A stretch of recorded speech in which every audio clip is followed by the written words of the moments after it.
Commissioner Bennett. Commissioner Daniels. Present. Commissioner Esparza. Present. Commissioner Harrison.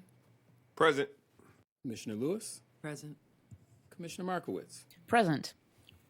And our last three commissioners, Commissioners Russell, Smith, and Udabi, have asked to be excused.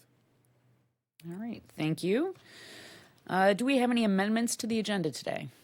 Madam Chair, Commissioners, there are none. Okay, great. May I have a motion to approve the agenda? Thank you. May I have a second? Support. Great. All those in favor, please signal aye. Aye. Aye. All right, motion carries. All right, meeting minutes of October 3rd, 2024. Are there any comments or corrections from anyone? Okay, may I have a motion to approve the meeting minutes from the October 3rd, 2024 City Planning Commission meeting? Thank you. May I have a second? Support. Thank you very much. All those in favor, please signal with a sign of aye. Aye. All right, moving on to public hearings, discussions, and presentations. We have a 5:15 informational presentation on the master plan preparation, processing, and procedure. So I will go ahead and turn that over to Director Todd. Thank you. Thank you, Madam Chair, Commissioners. Per the Commission's request, we have prepared Master Plan 101. This was done, I believe, the last time maybe 2017, I think. And otherwise, some of you, of course, have received it in varying degrees as part of your individual orientations coming on as commissioners. Given that we are in this process of revising our master plan with our colleagues at the Planning and Development Department, and they are leading that process, we wanted to come in and provide you with some of the underpinning, a little bit more of the background, not only as it concerns the amendment or revision of the master plan, but how it is otherwise administered in terms of reviewing rezonings, in terms of their consistency with the master plan and other instances where it may come up. By and large, this is underpinned by the provisions of the Michigan Planning Enabling Act. We provided you copies of that as well as the Zoning Enabling Act. And Mr. Jeffrey will lead our discussion, pre-presentation, and I think Mr. Gulak and I may chime in and others as questions may arise. Also, if needed, I believe Attorney Bruce Goldman from the Law Department is in the audience, and he could be available to potentially respond to questions this evening or otherwise respond to some of the questions that may come up at a later date. So with that, I'll turn it over to Mr. Jeffrey, but I guess I'll make one reference where we're still trying to find the provision to provide you with the exact note. But one of the things where we're doing orientations or informational presentations to students or guests who may come in town, that one of the first questions people ask is, why does the city of Detroit have two planning agencies? Why is there a planning department? Why is there a planning commission? Basically, the reason is because we came into existence long before some of the state statutes that guide, and there was a decision made here with the 1972-74 charter, not unlike some other cities across the nation, such as Philadelphia, Kansas City, and I believe St. Louis at one point, all are similarly structured where they have a planning commission, one that carries out more or less legislative functions, and depending upon state law in that given area, it may in fact be a legislative agency, but there is also a planning department. In some instances, the planning department provides the staff to a body that does sit on the legislative side of government, or it may have supplemental staff, and certainly here in the city of Detroit, again, consistent with what the Zoning Enabling Act and the Planning Enabling Act allow, we have a planning commission because the Planning Commission was first established in the 1918 charter, and it was established then as the Plan Commission. and that was a single agency where you had the 9-member body that serves even as you do today, and the staff were part and parcel of that same agency with a planning director. It was in the, again, 1974 charter where the split was made to really separate what was really seen as legislative function as it concerns the stewardship and maintenance of the zoning ordinance from the other planning activities, which were more or less seen more as executive branch functions. So the Plan Commission was split into two agencies. You had the Plan Commission become the Planning Commission, the 9-member body, and then get its own staff by charter. And then the Planning Department was created to pair with what was already an executive branch agency, the old Community and Economic Development Department.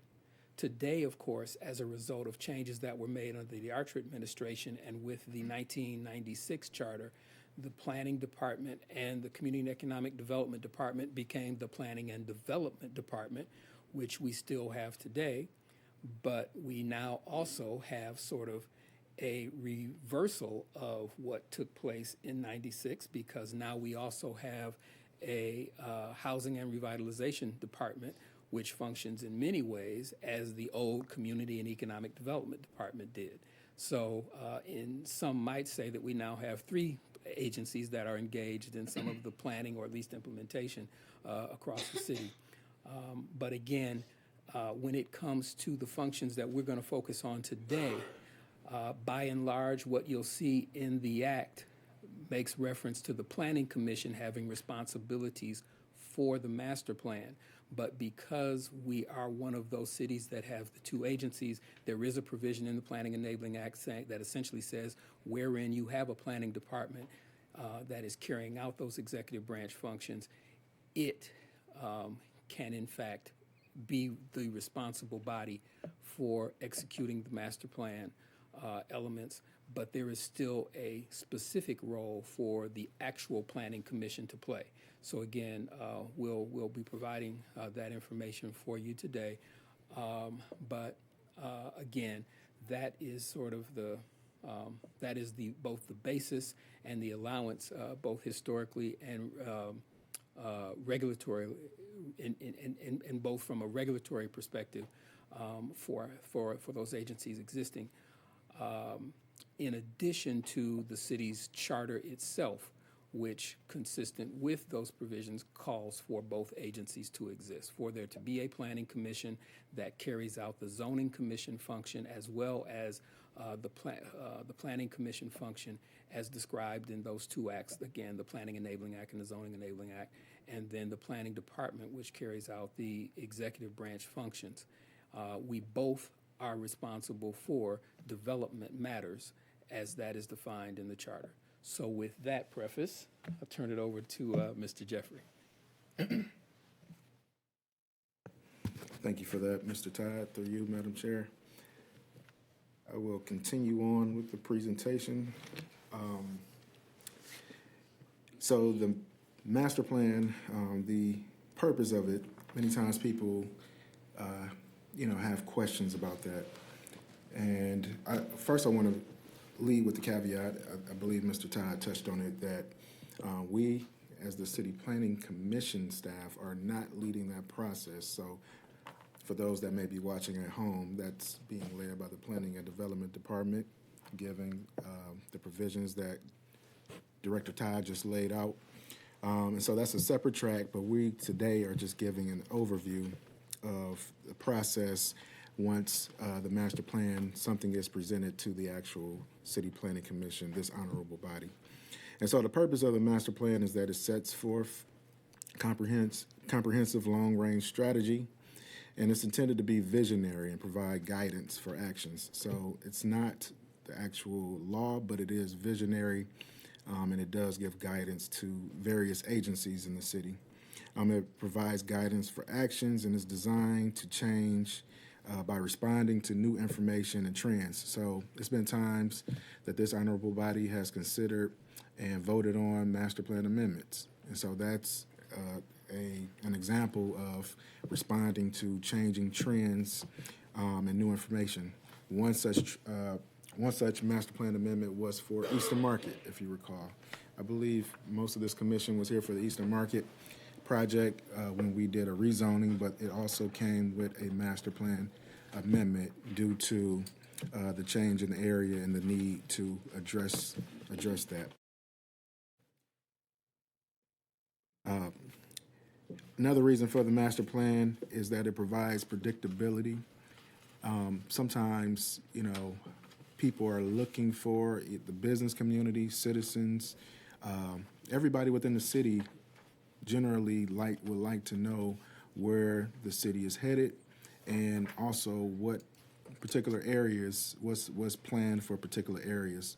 And also they want to have input in that process. So that's the process that the Planning and Development Department is leading now, where they've gone on what they call, I believe, a tour, a City Voices tour, I believe it's called. And so they're going around and gathering information and data from citizens all across the city, also working with technical expertise, with consultants, to formulate what that end goal is going to be of what's being proposed for the new master plan. And so that will allow people to see what the ultimate vision is, see where the city is headed for the next 10 to 20 years. And then that gives them opportunity to be able to make plans upon what they see as being presented. At one time I remember Councilman Benson held some meetings regarding the airport, and there was a lot of questions about where that was headed. And so having a master plan that's up to date will allow people to be able to make educated decisions about investment, about where they might want to move, or business, all different types of things, as well as health decisions and things of that nature that various city departments have influence in. And so that's the key to a master plan, for providing predictability for those who are within those city limits. So as it relates to who is responsible for the master plan, we like to divide it down and separate it like this, and to be able to show who plays what part in the process. So the Planning and Development Department, they propose recommendations in the master plan, and that's coming from the Planning Enabling Act, and the section is listed here. So the act doesn't alter the authority of the planning department or city or village created by a charter to submit a proposed master plan or proposed extension, but the Planning and Development Department simply proposes that, and then this honorable body is charged with considering what's proposed. I believe during the last master plan, comprehensive master plan effort, once the City Planning Commission received the proposal from the Planning Department, it's my understanding, I wasn't here at that time, but based on reports and conversations with staff that were here, the City Planning Commission went out and did additional meetings based on those proposed recommendations. And from that, the City Planning Commission altered certain things that were in the plan based on what they heard from going out. So that's where the power and the authority of this honorable body comes into play, where your staff can also play a part in that. However, I would mention that in this process, this time around, the administration has been working with the City Planning Commission staff very closely, and we're trying to avoid those type of issues where we have to go out and do additional engagement. We're trying to work together in this process, and so that's why you've seen the Planning and Development Department come before you pretty often, and we've scheduled them. I think our next meeting, you should be hearing from them, where they'll be coming to present to you all. There's also we're planning a more interactive session where you all will be able to interact and play a more intricate role in what you see before you and where they are at that certain point in time in their process. But we're trying to do this collaboratively as the City Planning Commission staff as well as the PDD staff. But those recommendations come to the City Planning Commission, and then the City Planning Commission can either alter their recommendations or accept as is, and then you make a recommendation to the city council, and ultimately the city council can accept, they can alter, or they can approve the recommendation that they receive from this body.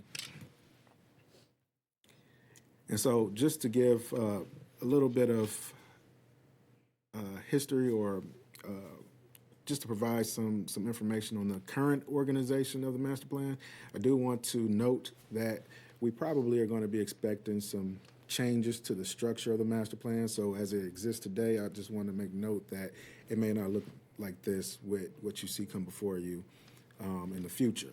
So, but today, the way it exists is that there are 17 citywide policies. The city is divided geographically into 10 clusters. Those clusters were based upon in a very old census when it was based upon about 1 million people in the city. And so those clusters were based upon about 100,000 people in each of those 10 clusters on the map, which I'll show. And then those clusters were further delineated into 57 neighborhoods. A lot of those neighborhoods, if you look at the current master plan, which you can find online for those listening in the public, you can just Google City of Detroit Master Plan, and you should be able to find it fairly easily, or go to PDD's website. I believe we also have it on the City Planning Commission website. But those neighborhoods were named after many of the high schools at that time, or areas that had very firm names or recognized names. You'll see that those correlate with those 57 master plan neighborhoods. And so when you read the master plan, you have one section that's essentially maps, and then another section which is the text of the master plan. So right now they're sort of divided. I think online you'll see two different documents. So one is the maps and a lot of the geographical information, and the other is the text and the policies and things like that. And so it's divided up into policies, like I said, 17 policies, and then further delineated into issues, which describe the existing conditions and challenges of each area, and then the goals of where the city at that time wanted to see those areas transition to, or what the outcomes were to be. And also not only geographical areas, but just areas or different spheres of influence, such as arts and culture, and what the city was looking at for the economy and design and education, what would happen with the libraries, and the history and the legacy of the city. And you can see you can see those 17 policies here. And this further shows what that looks like. So those clusters on the left, you'll see the currently what it exists as, the 10 master plan cluster areas. And then those clusters were broken down into neighborhoods that you see on the right of the map. Then at the bottom of the map, this just gives, at the bottom of this page, it gives an example of what that looks like when you dig into the master plan and look at a specific area. This is an example of the Central Business District. And this map is showing the future general land use.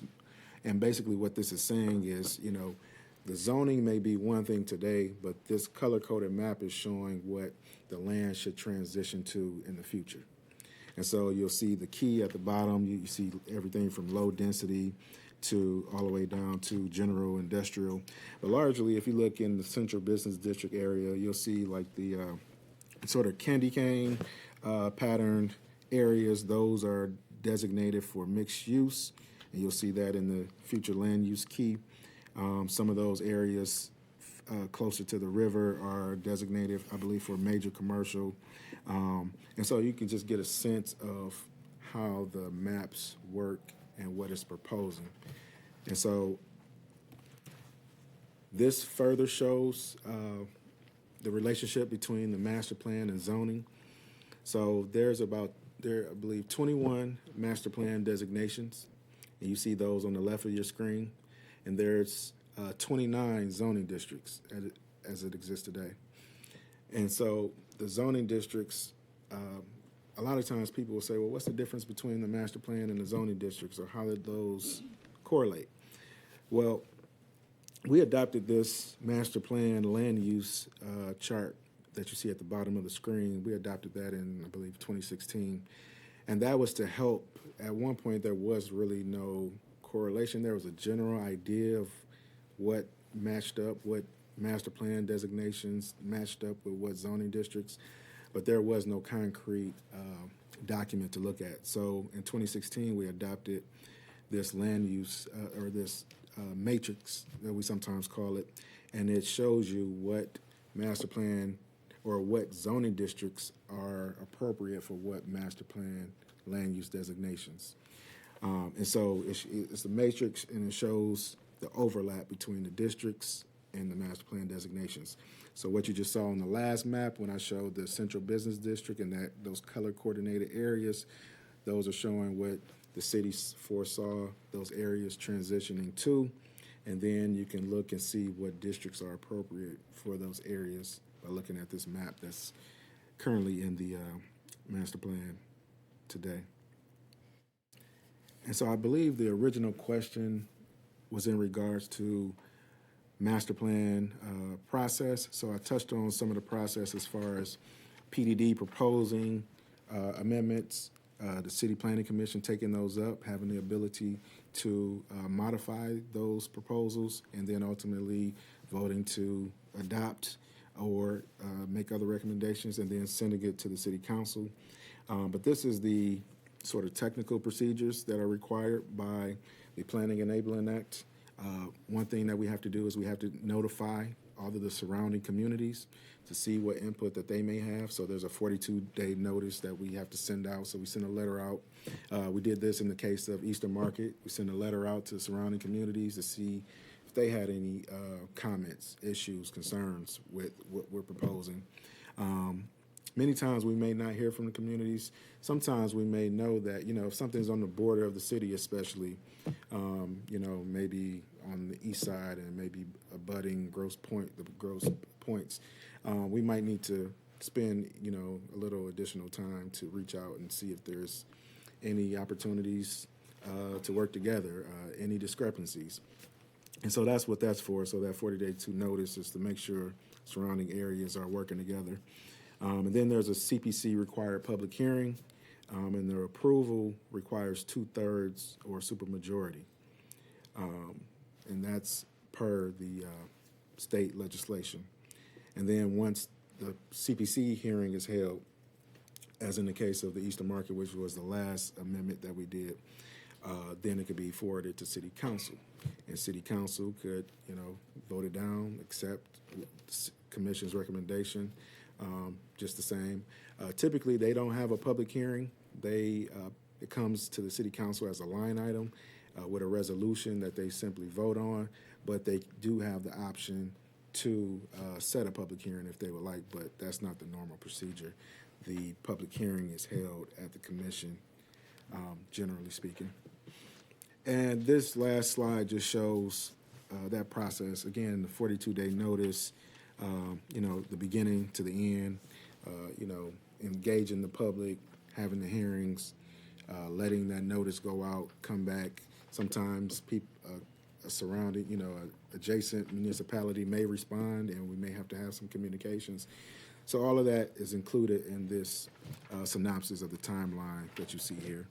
And I believe that covers mostly everything. I hope that answers the questions that the Commission may have had and Mr. Todd may have. 3849 is the provision that allows for planning departments. Yeah.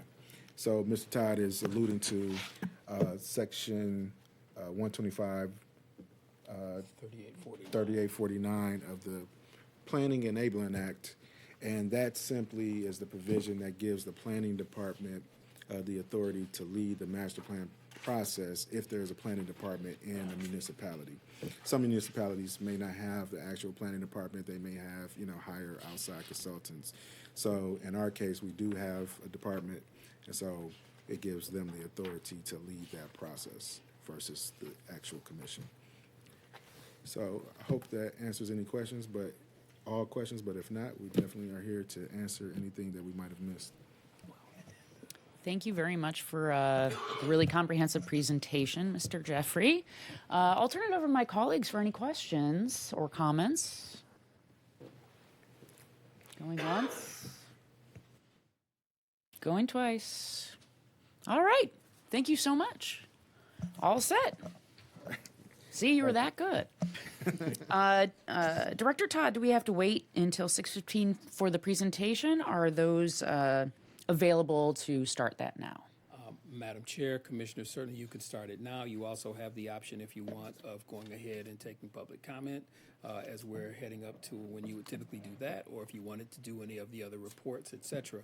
But since these are not scheduled public hearings, you are not bound by the time. Got it. Yeah, we'll go ahead and start the presentation that was originally scheduled for 6:15. We'll start it right now. And this is a review of the proposed capital agenda for fiscal year 2026 to 2030. Take it away. Thank you, Madam Chair. Madam Chair, Commissioners, this is the presentation that we had intended to give you at your last meeting, but we were so engrossed in our discussion topics and running long, we've advanced it to this meeting. The intent is that you will get a full presentation, report, and final presentation of staff's recommendations relative to the capital agenda at your next meeting on February 6th in 1 week. And if you are comfortable, make recommendation to City Council at that time. Should you desire to wait an additional week, given that you are having back-to-back-to-back meetings, you could have the opportunity on the 13th to do so. But we are hopeful, particularly after discussion today, that you will be comfortable moving forward with the item next week. What we'd like to do again this evening is have each of the staff members provide you with a very brief review of the sections of the capital agenda that they have reviewed, the corresponding projects under each of the agencies. And we are short a couple of staff people today, so we'll try to fill in with as much of that information as we can toward the end. I'll probably end up covering those items. But what we do want to tell you essentially is this. You, of course, received the overview presentation from the Deputy Budget Director, Donnie Johnson, and then the preliminary fiscal review from Legislative Policy Division staff member Renee Short. And again, Ms. Short used to be the person who wrote the capital agenda for the city when she was with the Budget Department. We have provided you with the final, not the final, but the complete report on the fiscal analysis, wherein some of the graphics, as you suggested, have been updated in order to maybe present that information in a slightly different way. Ms. Short, I believe, will be joining us at the meeting next week to answer questions and to help you formulate your final recommendation. What you also received, which we will also deal with in greater detail next week, is the policy review from the Legislative Policy Division, wherein a number of concerns have been raised. So again, please take the opportunity to read that between now and next week. And we will look to, again, use that document to formulate one concise set of recommendations to the City Council. What we're looking to provide you as CPC staff, again, is more project-specific information in our review of what is before you. So what we would like to say, in short, is essentially this. It's not as robust as we would like it to be. It's not as robust as we think that it should be. And I think that is in part, obviously, as was already alluded to with your preceding presentations from budget as well as from LPD, not having the ARPA dollars, we're doing less. Or at least, of course, we have what is before us is a capital agenda that is reflecting less. Again, what we have been working toward with the capital agenda post-bankruptcy with the current administration is to have it be a more robust document and to sort of reflect not only that which we have funds to engage in, but really in order for the capital agenda, since it is not a budget, but rather a planning document, to be truly functional. And I will note that the presentation we just gave, there is a corresponding provision to capital planning in the Planning Enabling Act and speaks to that coordination. That particular provision gives the responsibility to the Planning Commission, but again, since we have provisions and a structure that precedes these documents, our charter is actually allowed to supersede. So this is why the capital agenda is, again, drafted by the administration and then comes to the City Council for approval, but there is always this role for the Planning Commission to play consistent with that Planning Enabling Act, and then the Planning Department really to be, again, per the charter and by extension, the Planning and Enabling Act, given this opportunity to sort of congeal this thing, if you will, so that it has relevance and relates to our master plan, so that, again, it is seen as a planning document. That being the case, we have always advocated, we, the Planning Commission staff, the Commission, the former divisions of City Council, now the Legislative Policy Division, that this document should have, should reflect not only our needs, but also our wishes. And it should have those things reflected in a thoughtful way, and certainly where there are dollars to do those things, an even more thoughtful way, because it would appear that there is a greater intention and the wherewithal to proceed with those particular projects. And thus we have the capital agenda being an accounting of the needs for our various buildings, for the properties, for the equipment, for all those capital items that the city has and maintains, along with the programmatic things that really are more specifically covered, if you will, by the budget proper. And then, again, these capital agenda items, as they are moved upon from year to year, get reflected in the city's actual budget.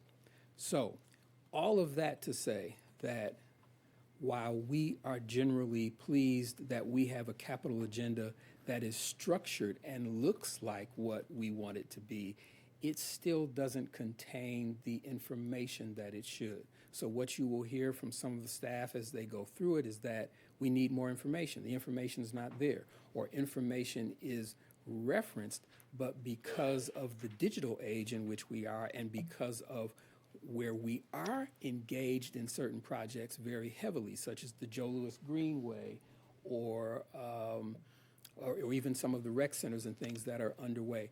Those things have project websites.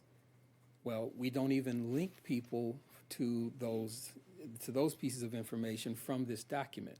So we're trying to be flexible in a sense in terms of how information that does exist and is out there could be tied to the document. But there are other instances where I think City Airport, there's an incredible amount of information, some of which certainly is available at the project website, but there's even more information, newer information that I don't believe is quite yet reflected. We would, I think, suffice it to say, we would be able to tell you more if more were provided. And that's probably really the crux of our review, that more information should be provided. In some cases, we know it exists, and it exists in a public-facing way. In other cases, it exists, but it is not public-facing. And then in other cases, we're not sure if it exists or not. But we really do want this document to function, to serve the purpose that it is intended to serve, and certainly, again, not having the ARPA dollars to underpin these efforts does make it more difficult for the city, and with there being so many other encumbrances on city staff, we see that for whatever reason they've chosen not to reflect certain things in the document at all, to otherwise reflect them, but to reflect them in a very minimal way. Again, it leaves us in this position to be somewhat critical about, again, the simple lack of information, particularly when we know it exists. So with that, I believe if Mr. Fazzini is available, I think Mr. Fazzini is available, is with us online. If he could lead off with his quick summation. Let's see.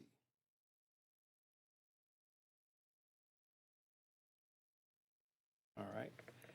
If I may yield the floor to Mr. Fazzini, Madam Chair. Please proceed. Thank you, Madam Chair. Eric Fazzini, CPC staff. Starting with the Coleman A. Young International Airport Department.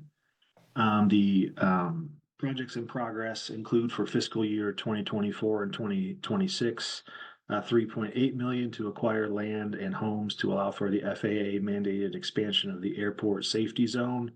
And then for 2026 and 2027, $9 million to install a bed of crushable material to stop aircraft that overrun the runway, referred to as EMAS. And then that's at the end of the airport property.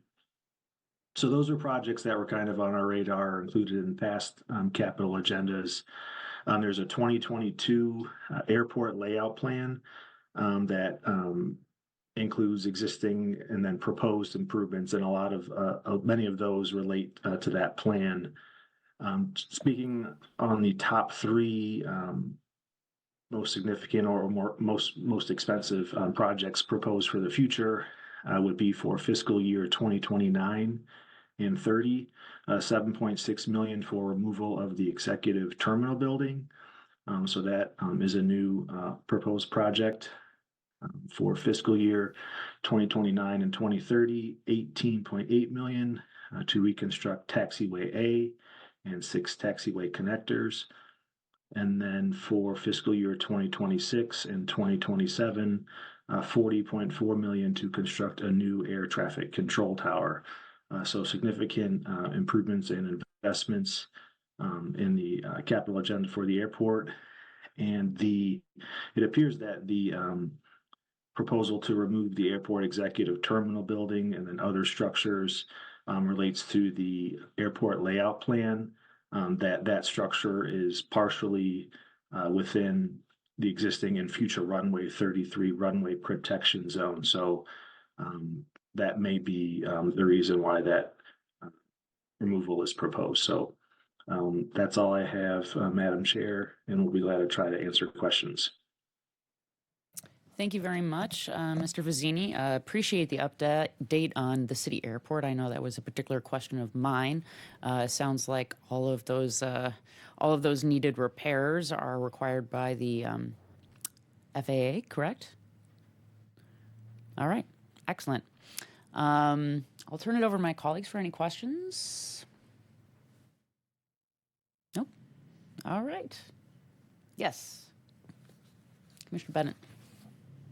Thank you, Madam Chair. Is the executive terminal the Albert Kahn design structure? It is, and it doesn't have any historical protection.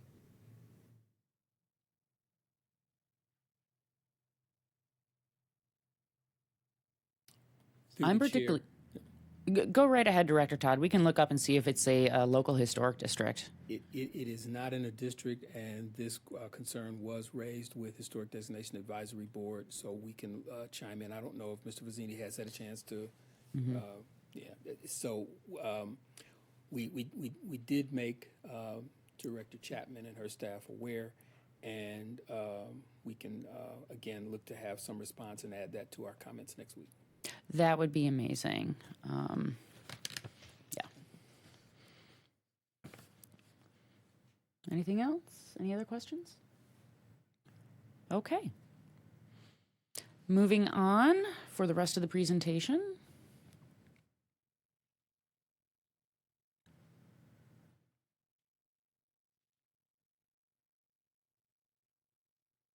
Next will be another transportation department. That's the Detroit Transportation Corporation, which is primarily the Detroit People Mover.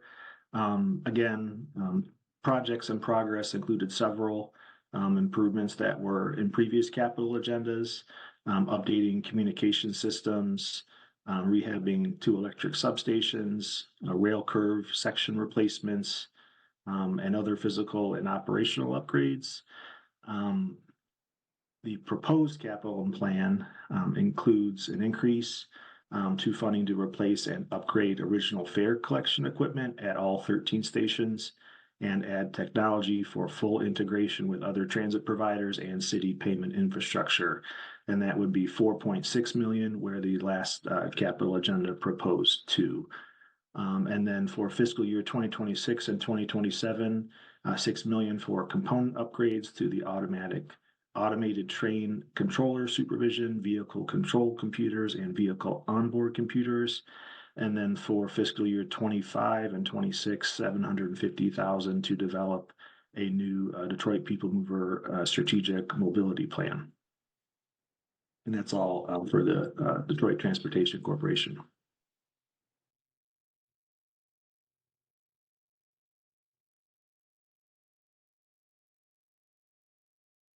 Okay, thank you very much. Any questions about that section from my fellow commissioners?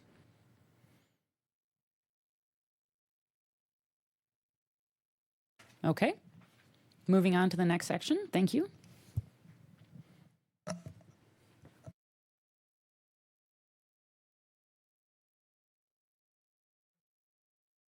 And then my last department was the Department of Elections.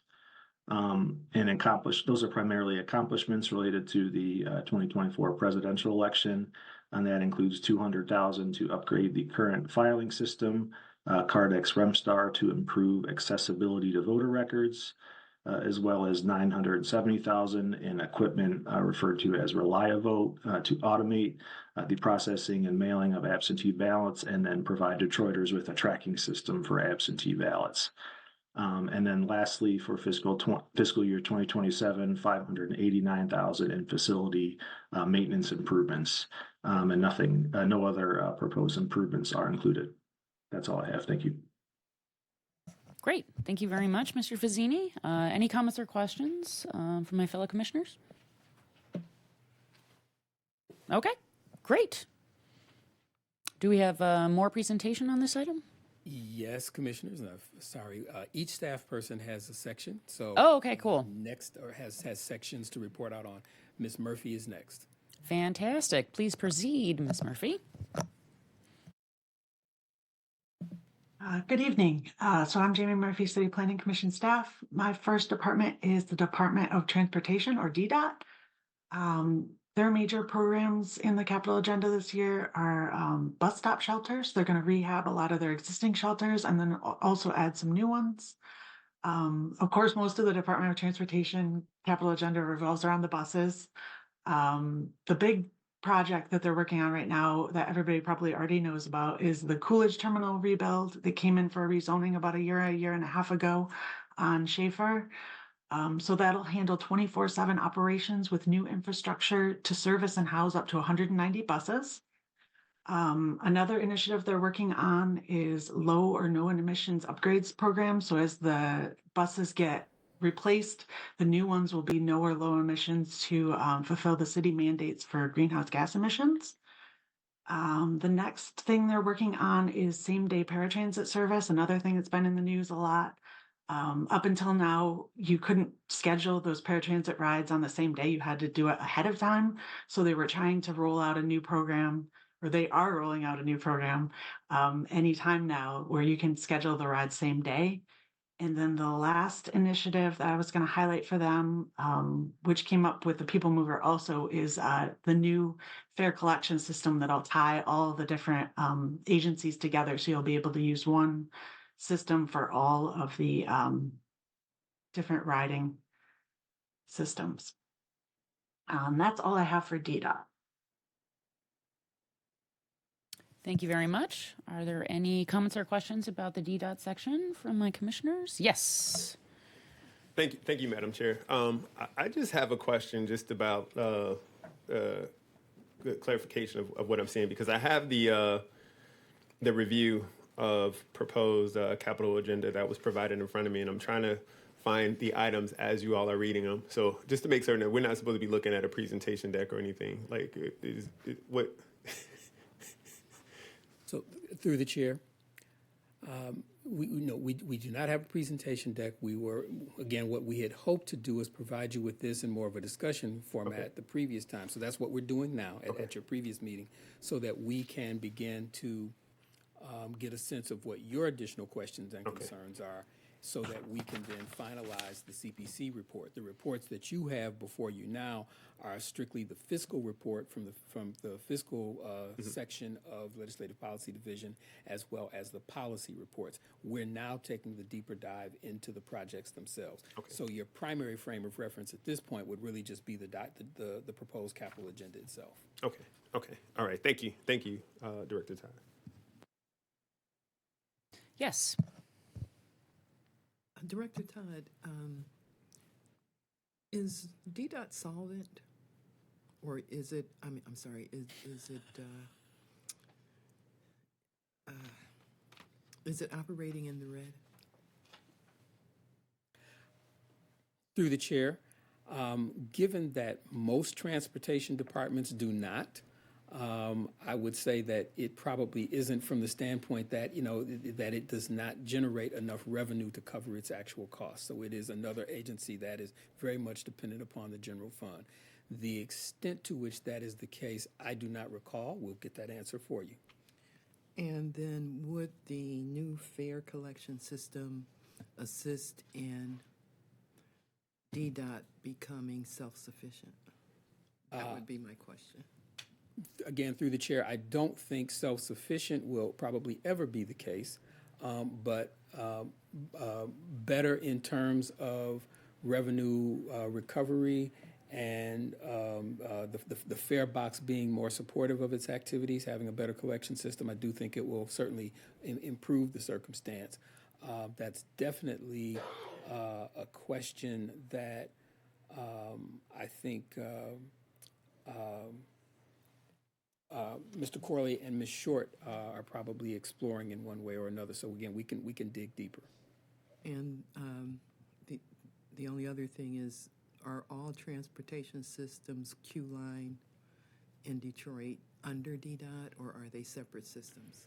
They are separate. So you have the Transportation Corporation, which is the people mover, which Mr. Fazzini spoke to earlier, and then the Q-Line is its own separate entity as well. And so there's no overarching entity over all three of the transportation? That is correct. There is not. As we have battled for many a year, and in particular over, I guess, the last 2 decades, and the starts and stops with the Transportation Authority, regional authority being formed and up and running, and having some level of governance over at least the bus services, and I believe some discussion, maybe just with the advent of the Q line, of it coming under that. But again, the formed authority was undermined, and due to failures of its leadership and legal issues, fell apart. And I've not heard anything over the last year or two about it being reformed and once again seeking to have a final formed governance, and to then work in a coordinated fashion with its membership to try to get greater funding for a regionalized system. And then my final inquiry would be whether or not this capital agenda would address the need for more buses in Detroit. And through the chair, certainly it should. And one of the things that I can say that I do believe, again, Ms. Murphy can weigh in with the specifics with this year, the capital agenda has been a vehicle whereby they have been able to present a very thoughtful and consistent plan for replacement and for maintenance and replacement of infrastructure. It has been very consistent to try to ensure that we have rolling stock that is relatively current and certainly well maintained, much better than was the case a few years ago. Although certainly many of the riders, as we hear from them from time to time during public comment at City Council, will still hearken back to problems of timeliness and reliability. But by and large, I do believe that they have become more consistent, and one of the ways that they've been able to do that is by having a consistent cadence for replacing rolling stock. Thank you, Director. Thank you, Madam Chair. All right. Thank you, Commissioner Lewis. Thank you, Director Todd. Any other questions about DDOT? All right, moving on. Please proceed, Ms. Murphy. So the next department I reviewed is the Department of Public Works, or DPW. Of course, most of their capital agenda revolves around roads. The big one is their street resurfacing and rehabilitation program on the major streets and the local streets. Then secondly, they're working on a Safe Streets for Detroit implementation. That's a report that came out back in 2022 to help reduce crashes, injuries, and fatalities on city streets. They're also working on some streetscape projects. The current ones that they're rolling out are on Dexter, West Warren, Randolph, and Oakman Boulevard. They see maybe additional streetscapes in the future in line with planning and development plans, if additional funding becomes available. And then finally, they have several programs to maintain various parts of the public infrastructure, including sidewalks, bridges, and traffic controls. That is the end of that section. Thank you. Were there any comments or questions about DPW capital agenda? All right, just a comment from me that I'm really excited about the sidewalks because it's really precarious in some areas, to say the very least. Thank you. We can move on to the next item. Oh, wait. Hold on. We have a comment from Commissioner Bennett. The the consolidation of the public works facilities, is that under their budget, their capital plan, or is that a different department? Let me quickly flip to their page and have it open. Let's see, they're on page 94. I don't remember seeing that in there, but that doesn't mean it wasn't.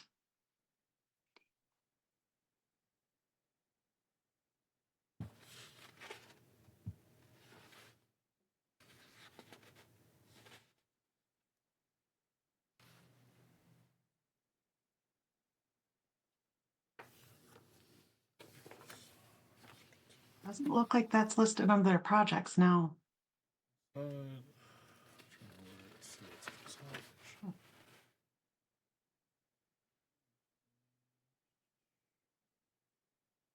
Through the chair, Mr. Bennett, if I may, is there a specific page number you're referencing? I'm looking or is for it now. I another? just see they were planning on consolidating. I'm trying to figure out where I saw it now.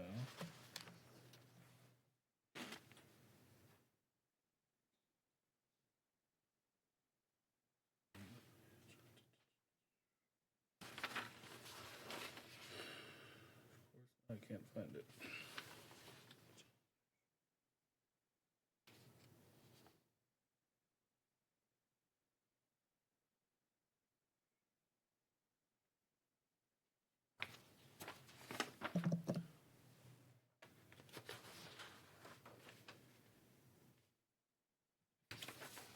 Oh, it looks like it's under the construction and demolition department. Okay, thank you. Are there any details on which yards they're closing from a land use perspective? I assume if they're consolidating, they're going to decommission some.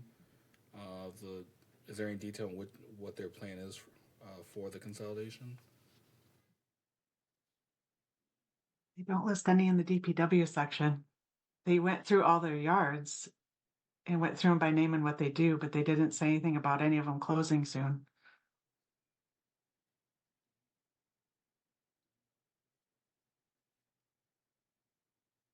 Well, perhaps we can get some answers and clarity on that question at our next meeting. Does that work for you, Commissioner Bennett? I'm sure. Fantastic. Thank you. Any other comments? Commissioner Lewis. My question now, with DPW is not involved on Belle Isle at all now, right?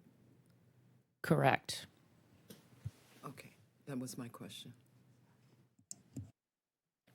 All right, great. Anyone else? All right, we can move on to the next section. The last department that I reviewed was the Detroit Public Library. Of course, most of their capital agenda revolves around all of their buildings. They have 21 neighborhood branch libraries in addition to the main location. And they're all very old and need a lot of maintenance and repair. So their capital agenda lists renovations at 11 of those branches. The most popular projects are roof and window replacement, interior upgrades, HVAC replacement, and ADA compliance projects. And then secondly, they have 7 major projects listed at the main library branch, which includes parking lot resurfacing, more HVAC replacements. They need some drain backflow preventers. They have a bunch of exterior maintenance at the main branch that they need to do. The exterior facade needs to be cleaned. They also need a fire suppression system and foundation repairs. The main issue with the library is that they need a lot more money. They have about 11 million up identified for these projects, but they need at least 14 million just to complete these projects. And we suspect there's quite a few more that aren't even listed in this report. And that's the end of that section. Okay. Thank you. I had a quick question. I don't know if this is in there, but for the main library, my understanding is there is severe water damage throughout the basement that they have been dealing with for quite some time that has deeply affected some of the historical collections and archives. Is there any detail about remediation, preventing that from happening in the future? I heard the backflow valves, but just wondering if there's any more detail. Wasn't any detail on that, no. Okay. I'd be very curious about that, if we could look into that. Madam Chair? Yes. We did, because of the significant challenges that they face, that this capital agenda is rather politely dealing with. We, at the request of Councilmember Benson, did have a meeting with them to talk about bonding capacity, which they do not have. They are thrust to go through the city or make some sort of arrangement with other agency, but they do now have an influx of cash to work with, or are expecting that they can leverage now with the passage of the millage. And they are very much hopeful of beginning to now address any number of the concerns that are listed here in the report, or rather in the proposed capital agenda, but any number of other ones that are not. When it comes to the work to the issues that you referenced in the lower levels, that at least has been controlled, but it is one of the many things that is known, along with the many other things that are known but not reported, that are huge concerns with the main library alone. There's at least 25 million, which is just the start at the main library, this gym. So we're expecting and hoping that they may be forthcoming with more information. I do believe one of the other items that has occurred since the capital agenda was put together is that, at least when it comes to the downtown branch, they have been awarded money from the DDA to begin much needed work there. And they're looking again for other such partners, other such sources, and again, the assistance of the city in helping them plan how best to utilize or to even restructure their branch system throughout the city to make sure that what is deployed is a proper deployment. If there are some branches that should be closed, they are very much interested in building a new east and west side branch, something new that would be more state of the art, getting into the digital age in much the same way as the downtown branch and some of the others that are planned with retrofits will get, that those retrofits or those renovations will help to bring them up to speed with cyber cafes and things of that nature. So we're looking for even more information from them. Hopefully we will get it, but we're not sure. But they are, suffice it to say, very much in need. but at least now beginning to take a few bites out of a very big elephant. Thank you very much, Director Todd. Just want to underscore the importance of this particular item, particularly the main library, which has a vast collection and is a historic building that is absolutely irreplaceable. I would also say that rehabilitating these old libraries in their historic places is certainly much preferred rather than building something new. We don't need more vacant buildings in the city of Detroit. That is my opinion. And historic buildings can absolutely be rehabilitated, be state of the art. So I'd like to see that done instead. I'll turn it over to my fellow commissioners. Yes, Commissioner Lewis. I have a very short ask, is if there is any sort of analysis that speaks to the likely future of libraries, given the age of technology. Through the chair, none that I'm aware of. I'm sorry, I don't know if Ms. Murphy has something. No, nothing like that in the capital agenda, no. I don't know if such an analysis could be done, but I'm hopeful that taking into consideration what is going on with technology, and as you've already indicated, how libraries could change. And then as I look, we talked about 11 branches, but there are 21 branches out there. So there are 10 other branches. And how can, through the capital agenda, we can begin to plan for the future of libraries? Certainly, we'd be happy to check with some of our some of the different organizations, be it the Congress for New Urbanism, ULI, certainly AIA, to see if there is anything that they're looking at in some of these models. I do know that as technology has affected so many things, retail, for example, certainly many people thought that brick and mortar was completely on its way out and that the pandemic would further ensure that. But in fact, we have seen that it has forced people to want it even more because we are, I think, maybe a little bored with being fed up and doing everything via phone or laptop, etc. The example that, of course, I've always given is that I've given in recent years is that people thought that vinyl would never come back. Well, that's certainly not the case. I would just say that I visit a state-of-the-art library in Fort Myers, Florida, annually. And when I say the future of libraries in terms of what a library will look like in the future. Yeah. We'll be happy to take a look. Thank you, Commissioner Lewis. Just a thing on that point. The Detroit Library Foundation, I would imagine they have some resources about this already and have looked at a lot of this because I think it's really important. I'm glad you brought it up. I'd also check with Brookings. Absolutely. All right. Thank you. Any other comments on this item? All right. Thank you. And we'll move on to the next item. Do you have any more, or is that it for you, Ms. Murphy? That was all of mine. All right. Thank you so much for the presentation. Appreciate the info. Madam Chair, Commissioners, Mr. Gulak is next. All right. Please proceed. I have 3 departments to look at. Can you speak up a little bit, Mr. Gulak? I can barely hear you. It's out, Chris. I forgot. Yeah. Oh, okay. I thought that maybe it was repaired when the monitor was repaired, but apparently not. Okay. Thank you. I thought it was just like my old ears.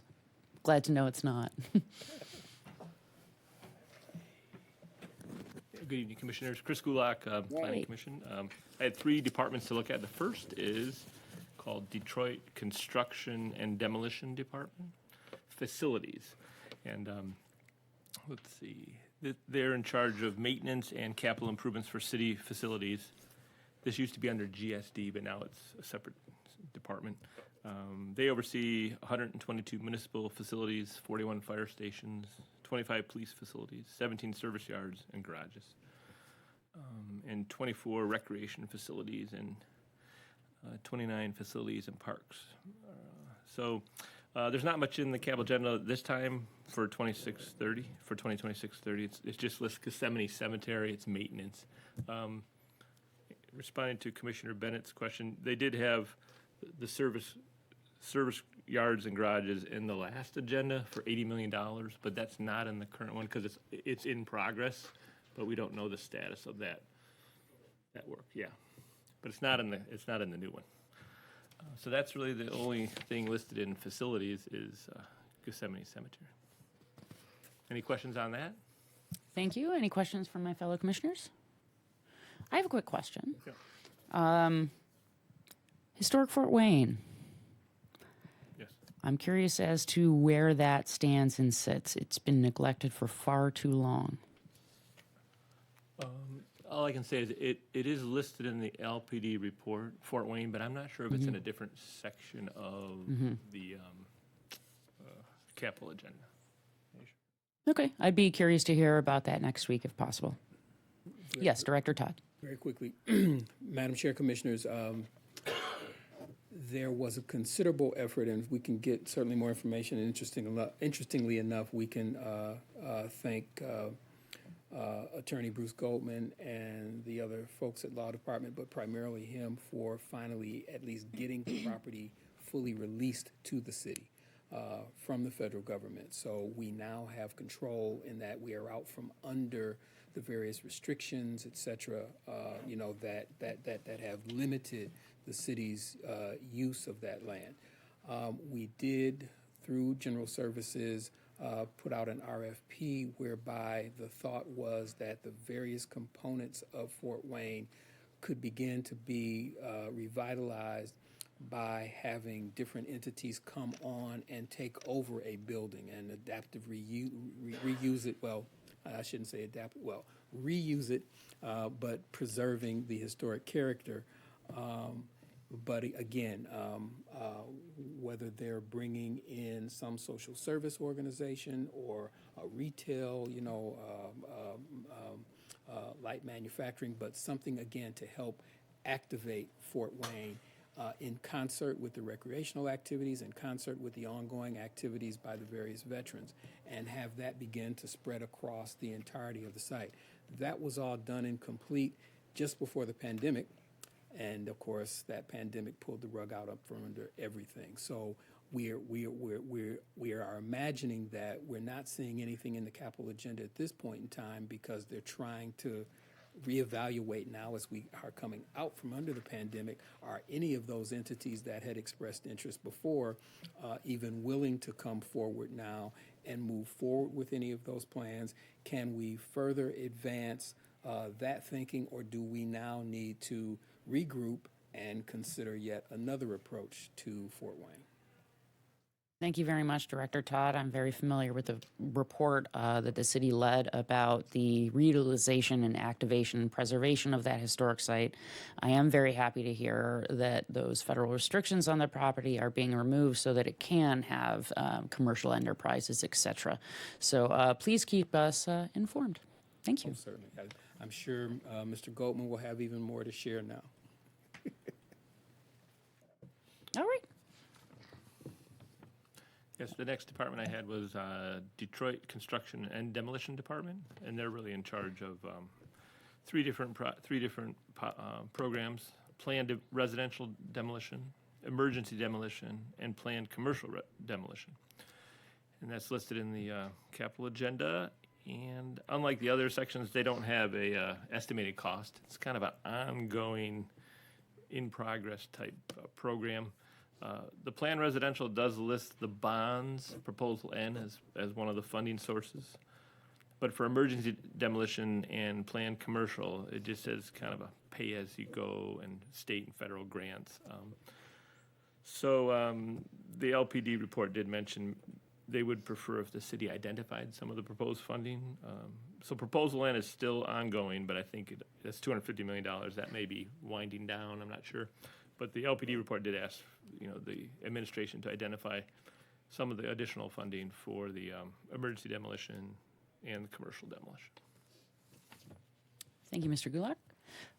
Any comments or questions?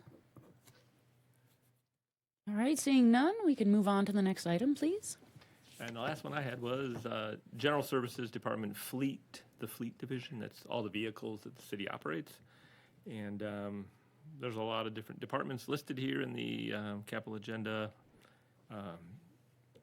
Street, solid waste, and parks, and police. And so the main thing to note here is that the city is proposing to shift more towards sustainable vehicles, EV fleets. So there's quite a large increase, I think, in this section overall. So the last capital agenda, I think, had 143 million, and this new one has 247 million. So it's really to try to transition the fleet. I think they try to replace the vehicles in their in the midlife of the vehicle. I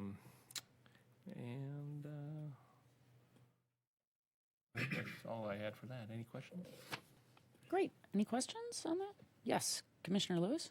I would just like to know, do they give any indication how many cars would the police force would, and fire, police and fire would, mainly police? Let me see. Through the chair, they don't list the actual numbers, but they do list the estimated costs of updating the fleet for those different departments. And where does police fall? Let's see if I can find it. I mean, they have emergency response vehicles, which is estimated cost of 120 million. So that's by far the largest pot of money. So I think emergency response does include police and fire. Okay. Okay, thank you. All right. Thank you. Yes, Commissioner Esparza. Thank you, Madam Chair. Going back to Construction and Demolition Department, the facilities portion, would we expect this capital agenda submission to somehow acknowledge or document the solar fields that we approved and how they're supposed to provide the power service to those city facilities? Through the chair, it's a good question. I'm not sure if solar is listed in other parts of the capital agenda, but we can ask that question. Okay. And the second part, are there any of those solar fields that we recently approved that are held by the city, operated, serviced by us versus another party? Through the chair, to Commissioner Esparza, I think Mr. Fazzini may be able to provide additional information, but I believe the answer to that question is no. All of the three solar projects that are currently underway and the two that we now understand are to follow in phase 2 would be owned by the city, but they're all going to be operated under agreement with a with a provider, DTE, or again, I believe Lightstar out of Boston. Again, are operating the operators of the first three. And again, if we are, as Tricia Stein, the city's lead strategic officer, as well as Corp Counsel Mallet described, I believe that the infrastructure that's going to be added from those facilities will simply feed into the existing grid, and it is the existing grid, as otherwise maintained by DTE, that is the grid through which the city facilities will continue to be connected and energized. There's not going to be any new infrastructure added. We are essentially going to use our solar facilities to add power to the grid, and then there's the corresponding agreements with that through which the city eventually will hopefully see some financial benefit. But again, otherwise, the primary benefit that we're getting is reducing our carbon footprint. Okay. Thank you. Again, unless Mr. Fazzini has more to add, I think that's a reasonable summary of the circumstance. Yes, Commissioner Lewis. Following up on the solar, given the objectives of the current federal administration, will that have any impact on the solar fields in Detroit financially, and will it result in a financial burden? My The apologies. previous administration,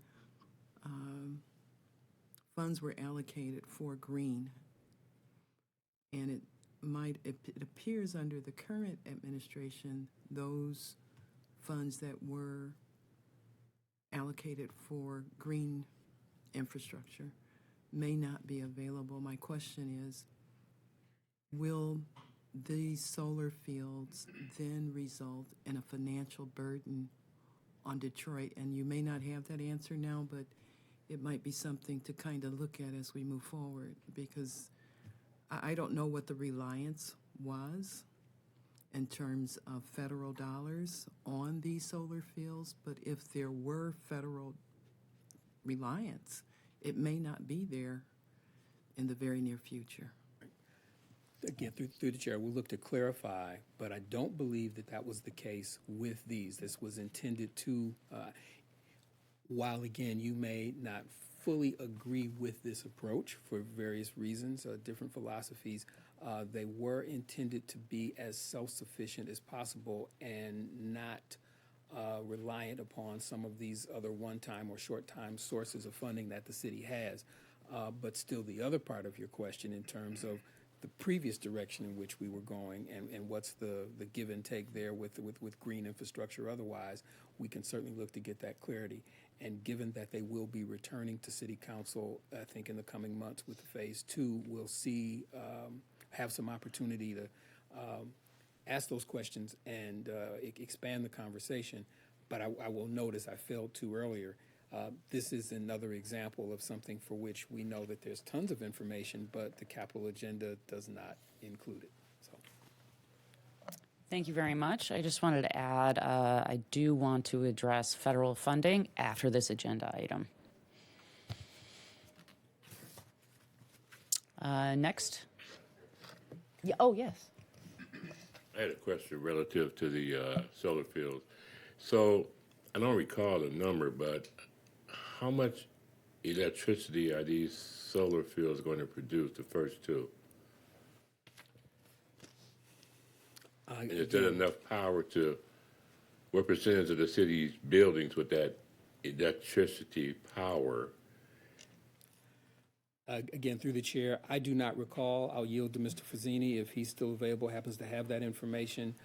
And again, we can otherwise look to pull it from previous reports and provide it at the next meeting.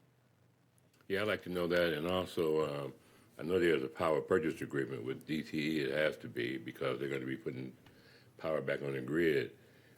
And if the city's not going to utilize all the power, then DTE is going to be using it, and I might be using it. You might, you click on your switch. So I'd just like to know what type of funds are going to be generated and how much of that power is actually going to be coming back to the city as opposed to being on the grid distributed to other entities, where DTE is constantly raising rates.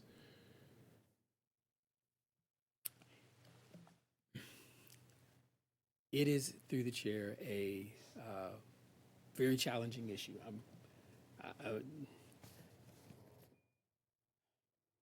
Again, there have been so many who have questioned the ultimate or the overall benefit.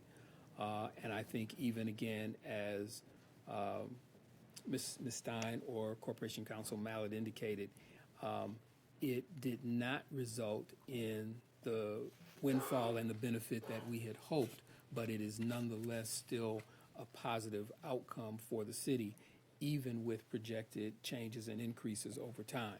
So again, we can go back to them and try to get updated information to see, to what extent that is still the case now that we have moved along with Phase 1 and what they anticipate Phase 2 will bring to further add to the viability of the project. But again, what we are, continually told that they would not be pursuing it if there was not a benefit in the short or long term for the city.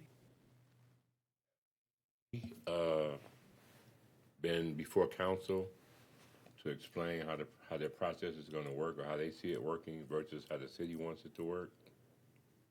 Again, through the chair, as DTE is one of the contractors, they were before city council on at least 3, if not more, occasions when this was addressed back in August, along with the other provider, Brightstar.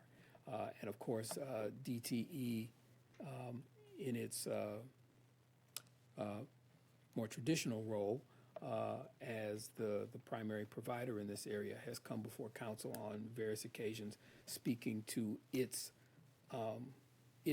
operations and infrastructure apart from this contractual role that they would play with solar. Okay. What I don't want to see is the city and other entities building these solar fields and DTE benefit from it more than what the people that are building it. Because, I mean, they keep going before the Public Service Commission asking for increases, and I don't understand why. I mean, our electric bill is ridiculous every month. I'm sure everybody else's is too. So what are they doing with the money? We want to upgrade our system, but use some of the profits you got. Let the shareholders take a bath, if you will.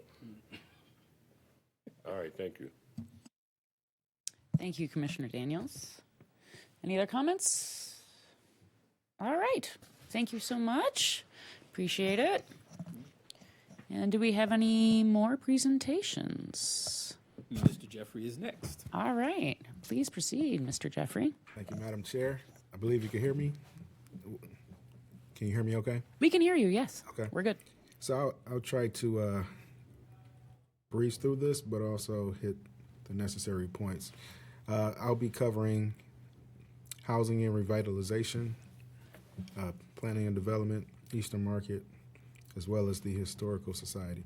So as it pertains to housing and revitalization, as we call it, HRD, they have no capital assets, but they do contribute to many private developments. So many of the developments we see going up around the city, they contribute to those through home dollars, ARPA, PAYGO, CDBG dollars, and other sources. And so that's where the majority of what they've included in their capital budget consists of. Some of those projects are for preservation, restoration projects such as the Ocean Suite House. They're currently doing a citywide community land trust study.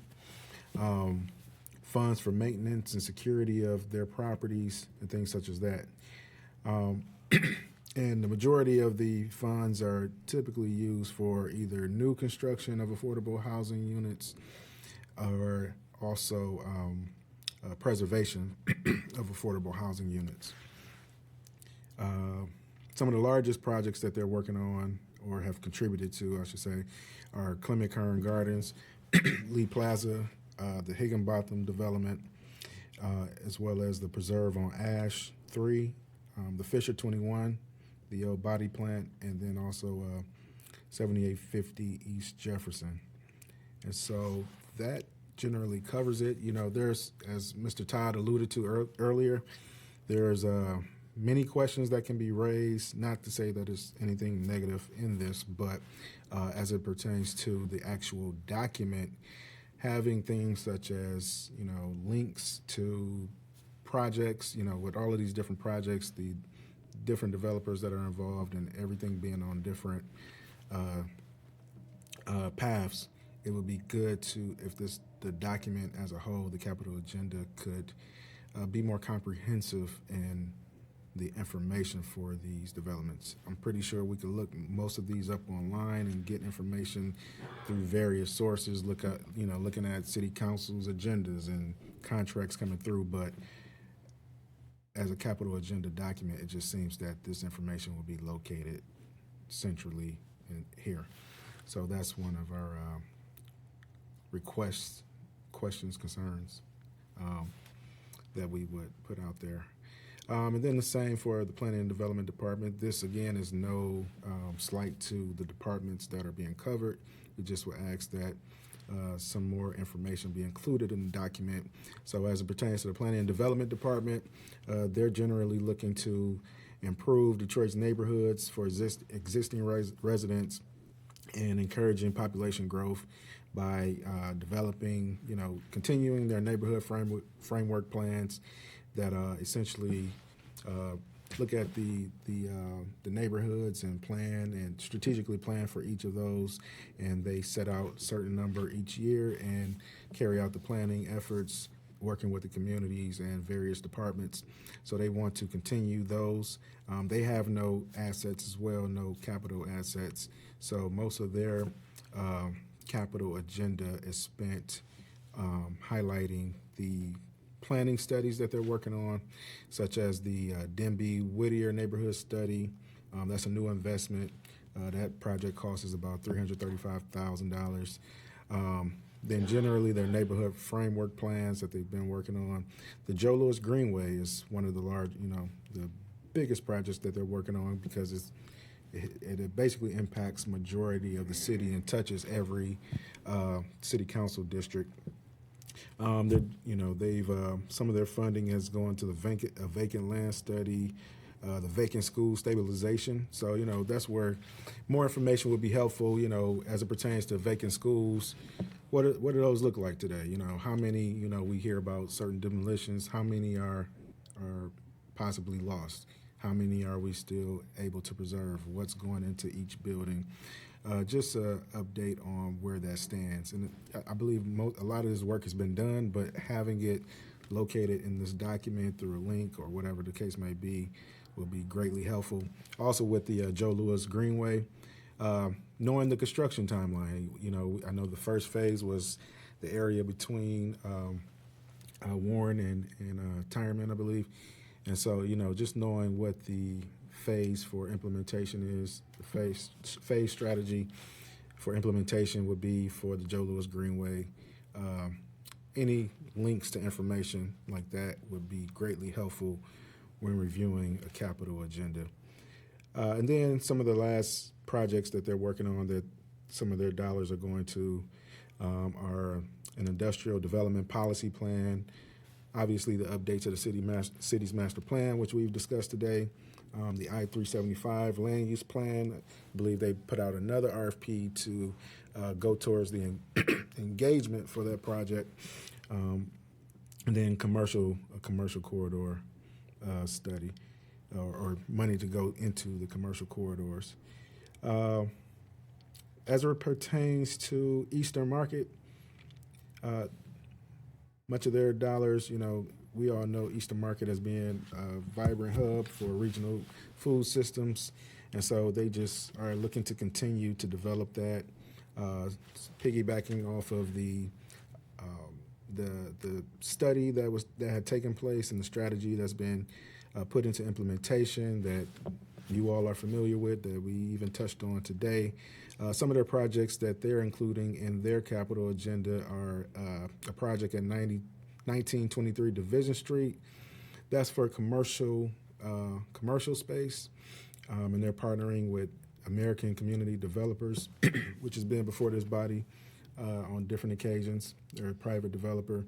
And from staff's understanding, when we brought the rezoning for Eastern Market before you, that included residential units as well. So again, more information would be helpful so we can really see the full scope of some of these projects.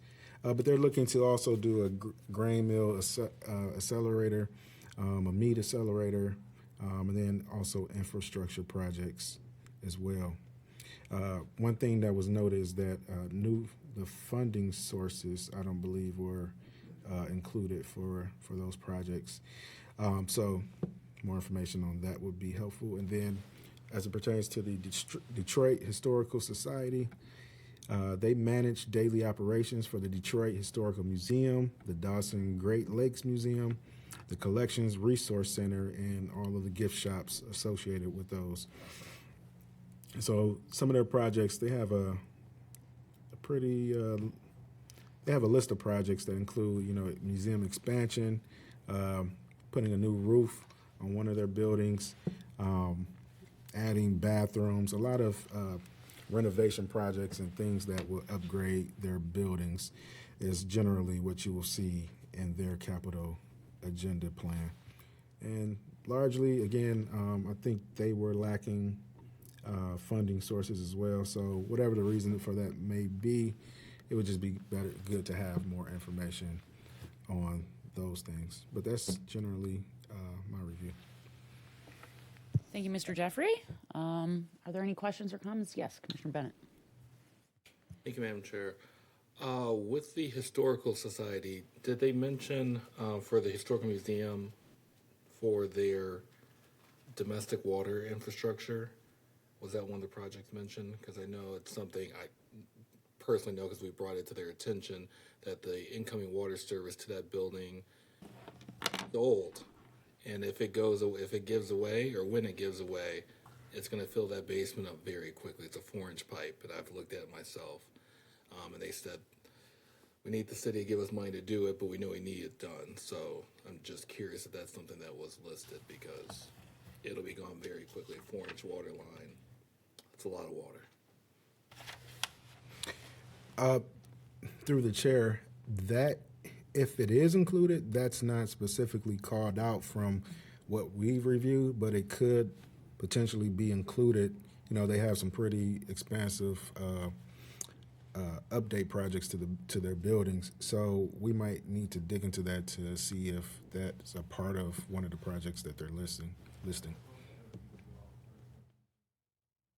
Okay. I didn't catch that last part.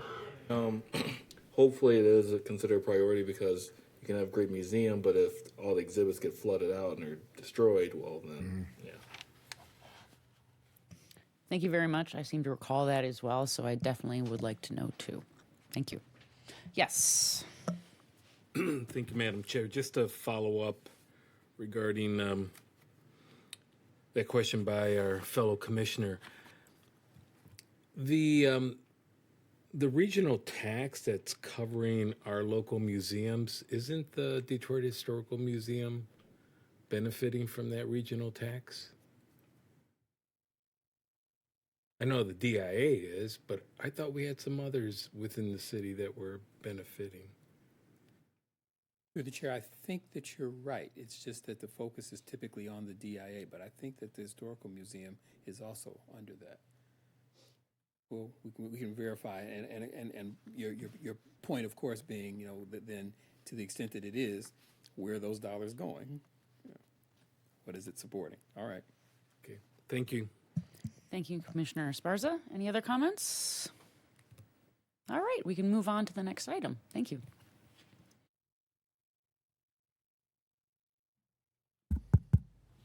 Hello. I'm sorry. Can you guys hear me okay?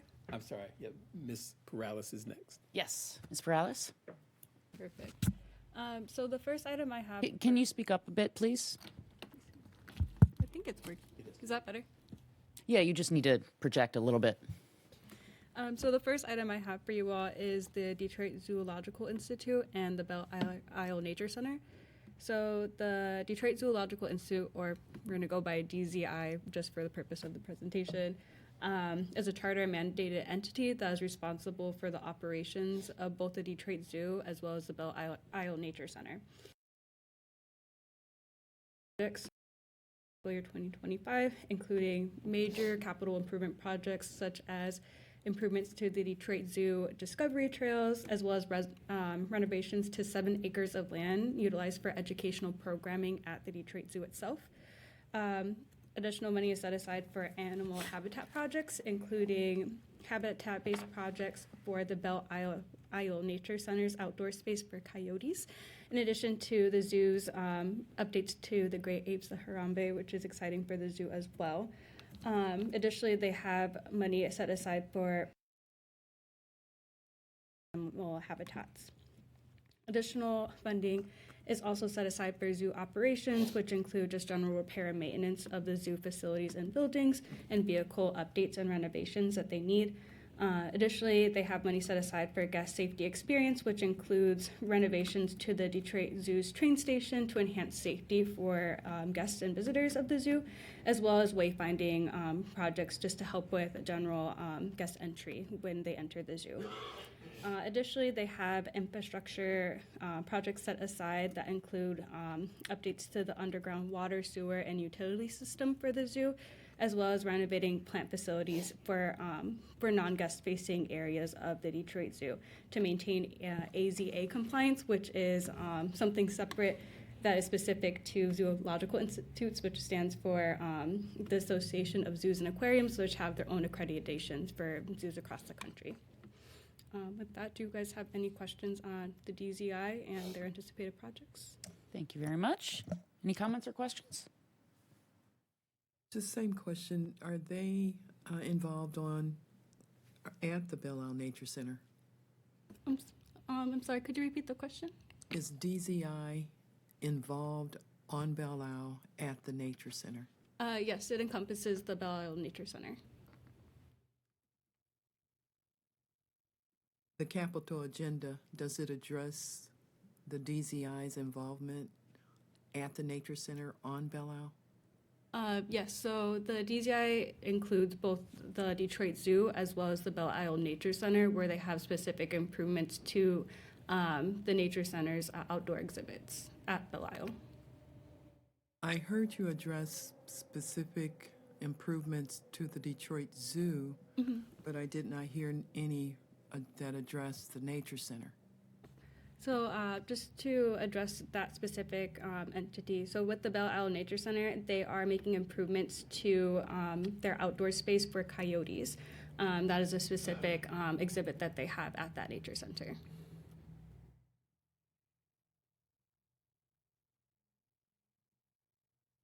Thank you. Thank you, Madam Chair. Thank you. Any other comments? All right, we can move on to the next item. Thank you. Alrighty, so the next item I have is with the Detroit Fire Department. So the fire department is mainly focused on developing, training, and implementing effective services within, the Detroit community. This includes fire prevention, mutual aid to the community, hazard materials response, and fire suppression. And just to name a few of some of the focus areas that they have. Currently, the fire department operates 35 fire stations across the city of Detroit, along with a public safety headquarters and training facility. Within the capital agenda, the Detroit Fire Department has a couple of items that they are including within this, which includes improvements to their existing Detroit Fire Department facilities to enhance functionality and safety, specific renovations to Ladder 30, and this project focuses on renovating the current vacant Ladder 30 site, enabling the fire department to address gaps in ladder operations and medical first responder coverage within that department. There's funding additionally set aside for in-vehicle technology, and this is a priority for replacing and upgrading in-vehicle technology to improve just general operation efficiency. Additionally, they have money set aside for something called their annex build-outs. This is to construct new annex facilities at the Detroit Fire Department's engine sites, engine site 55, 57, and 60 to support just general operations and infrastructure at those specific sites. And lastly, they have money set aside for a mobile training tower. And this will help create and develop the procurement of a 3-story mobile training tower, complete with a trailer to enhance training capabilities at the department. Thank you very much. Any questions or comments? Great. Moving on. So the next section I have for you all is with the Detroit Health Department. So the health department has been providing health services across the city for over 100 years. The health department has a variety of services that many Detroiters are familiar from, including HIV and STI programming, lead prevention programming, the Detroit ID, for example, as well as behavioral health. As a part of the health department's main strategy priorities, mental health has become a key focus within the department, which includes their 313 HOPE program, as it serves as the department's key behavioral health initiative, offering free resources, training, and services to support Detroiters on their journey to holistic well-being. Additionally, the health department highlights its additional assets consisting of both a mobile health clinic and an animal care truck. However, it is important to note that the health department did not include a 5-year plan where funding was not being requested between fiscal years 2025 and 2030. So no funding is being requested by this department specifically for this period of time. But they did highlight highlight their assets to which funding has been contributed to in the past. Okay, great. Any questions from my fellow commissioners? Yes. Thank you, Madam Chair. Going back to the fire department, Director Todd, would we expect this submission of the capital agenda to address the fact that should we analyze or check to make sure that our fire department facilities that we have sufficient service within those existing facilities for the continued development within our city throughout? And is there any consideration regarding new fire stations at new locations? You know, I think back to the fact that we have DTE who's placing new substations, and Corktown received one recently. And I know that they've been before us regarding these other new substations, one on the east side and elsewhere. So they're expanding, you know, their service with those facilities. Are we also, would we expect the fire department to kind of look at things big picture in a similar fashion? And not that I'm drawing any correlation, but we see how sometimes we have horrific things that happen elsewhere, and then all sorts of questions, you know, are posed. So, question regarding that, Director. Certainly, through the chair, the answer is yes. Admittedly, other than a few instances relative to emergency planning, to fire hydrant maintenance, and discussions over some particular fire stations, I do not recall that larger question being raised. Given that we are have been a shrinking city in terms of our population and the corresponding residentially occupied areas of the city, I think it has allowed the department to operate with the closing of some facilities, the decline of others. But I think in the same way as we are looking at we're working with DPS to ensure that our school system is going to be up to par with a growing or at least a shifting or changing population, as well as our recreational services, that this is something that there should definitely be more proactive and probably more public-facing discussion. Once again, we go back to the master plan, and we know that our colleagues are definitely meeting with them and others, and I would think that this would certainly be an outgrowth of our master plan effort. I guess I'll ask Mr. Jeffrey if he is aware of any specific conversation within the master plan context of fire service and facility. The short answer is no, but that is something that we could raise. We haven't heard that come up in the public meetings or in internal meetings so far. Happy to raise it. We look at I'll just add one more editorial. We look at walkability and walkability scores. Insurance agencies and others look at such things as fire prevention service and its availability and its functionality across the city. So, Yep. Yes. Do we know why the health department did not submit a plan? No. That we've not raised it. I believe it is touched upon in one of the other reports, but no.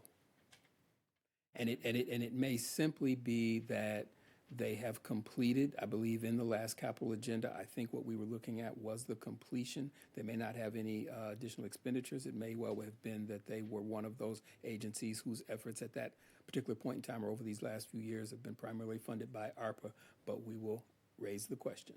Yeah, I was looking at Mr. Whitaker's memo, and he did bring up some very important insights Yes. as to why a plan would be needed. Exactly. It's a capital planning document, so never mind. Thank you. Thank you. Madam Chair. Appreciate it. All right. Yes.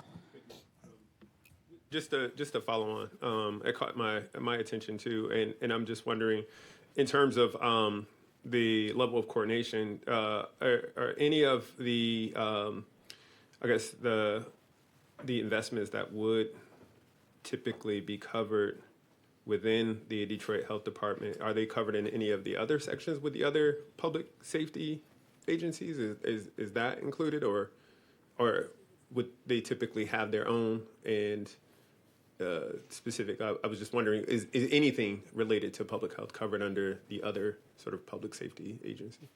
Through the chair, certainly, certainly to the extent that they have completed, if in fact that is the case, certain capital improvement projects, the mobile stations that they were operating, I believe, is what was covered in the last capital agenda. I believe 2 mobile stations, and maybe they were looking to secure the second, or maybe it was a third, maybe it was the second.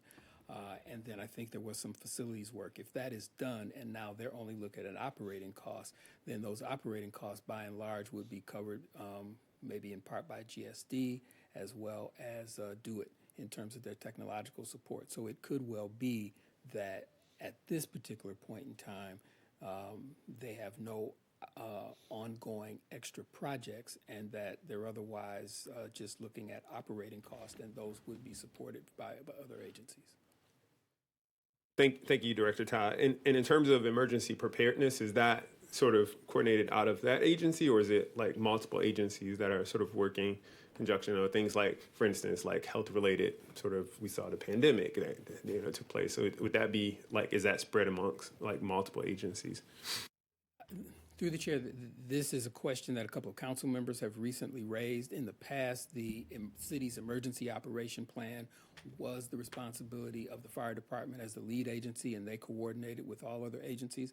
The pandemic definitely raised the question that you are speaking to. I do not recall seeing that reflected in the capital agenda in the past, but certainly the mayor's office has raised that question, so we can add this particular question to that of the council and others with the administration to see if it is still centralized under one particular agency, or if it now maybe has different aspects given given the pandemic, and maybe even what we've seen sadly in California, now making us all the more cognizant of certain natural disasters, and whether or not all such emergency operations would necessarily be led by fire, health, or is there another agency? Might you add such a prong to GSD potentially? But we can raise that question. Thank you, Director Todd. Thank you, Madam Chair. Thank you. Moving on to the next item. Alrighty. So the last item that I have for you all is the City of Detroit Office of Sustainability. So since 2018, sustainability has partnered and collaborated with different departments across the city to develop the city's sustainable action agenda and work to implement the agenda's 10 recommended sustainability goals. In 2013, the Detroit Climate Strategy was built upon the 2018 agenda, where 4 additional priorities were identified. Later, these priorities have been integrated into the city's capital agenda strategies, which are listed below, which integrate some of the items that sustainability is requesting funding for. So some of these items that sustainability is requesting funding for include EV charging stations here at the Coleman A. Young Municipal Center. This is to provide funding for EV stations located directly here at the center. The next one is Detroit Charge Ahead, where they're seeking funding to establish a citywide fast electric vehicle network through the investment of new EV chargers across the city of Detroit. Additionally, sustainability is requesting funding for the 2023 Charging and Fueling Infrastructure Grant, which would contribute to the establishment of a citywide electric vehicle network through, again, the investment of new EV chargers across the city of Detroit. So those two interlink with both the grant and the Detroit Charge Ahead. Both are seeking funding for very similar items. The last item that sustainability is seeking funding for is the solar neighborhoods. This would provide funding to the 7 designated neighborhoods in the city of Detroit for the preparation and the installation of the solar panel array specifically. And this is within the selected neighborhoods, as mentioned before, which include State Fair, Gratiot Finley, Van Dyke, Mount Olivet, Houston, Witter Hayes, Greenfield Park, I-75 McNichols, and the O'Shea Solar off of I-96 in Plymouth. And with that, do you guys have any questions on sustainability? Yes, Commissioner Daniels. Thank you, Madam Chair. Do we know the number of EV charging stations that are going to be installed throughout the city? So through the chair, they did not indicate within the capital agenda the amount of charging stations that would be established, but that's definitely a question that could be raised. They did include the amount of funding that they're seeking from the capital agenda as well as the total cost of the project, but they didn't list the specific amount of charging stations that would be provided. And I'd also like to know if they're going to be level 2 or level 3 chargers. That is a great question. That is also not indicated, and that's something that we could definitely raise Please, as well. thank you. All right. Great. Good question. Any other comments or questions from my fellow commissioners? All right. Is that the last one that you have? Oh, okay. Moving on. Thank you so much, Ms. Perales. Appreciate it. Thank you, Madam Chair. And now, commissioners, Ms. Swed will come up with some of the last of the city agencies as well as some of our outside city agencies, the other agencies. And again, I'll try to wrap it up with some partial coverage of some of the remaining agencies, but admittedly, I think some of this will come back next week. Thank you, Director Todd. The first department that I'm going to present on is the General Services Department, Parks, Public Spaces, and Recreation. Capital assets include 300 parks and public outdoor spaces, as well as 29 facilities and parks that are managed by third-party operators. These include the marinas, cemeteries, the Aretha Franklin Amphitheater, and some of the recreation centers that are no longer operated by the city. There are a number of projects in progress that are also seeking funding through the upcoming capital agenda, or that will also receive funding during that time, including the Chandler Park Athletic Dome that is being constructed, a new gymnasium at the Farwell Recreation Center, a senior center, and the relocation and renovations for the Palmer Park Fountain and the Palmer Park Band Show, moving the State Fair Band Show. Similar to some of the other reports, there is also a focus on EV charging stations. Again, we don't know how many or what type, but there are 9 facilities, and these are in the projects that are currently in progress but still receiving funding over the next 4 years. As well as there are 8 facilities that are getting boosts to their exterior Wi-Fi. And there are 8 facilities that are getting constructions for state of good repair amongst the different recreation centers and parks. In the capital agenda, the department stated that they are continuing to make progress toward the planning and implementation of the Joe Louis Greenway, the rehabilitation of the historic Fort Wayne, the catalytic park design and construction to increase the access of the Strategic Neighborhood Fund, and executing strategies for becoming a sustainable high-performance organization. All of these can be seen in the proposed capital agenda with the exception of historic Fort Wayne.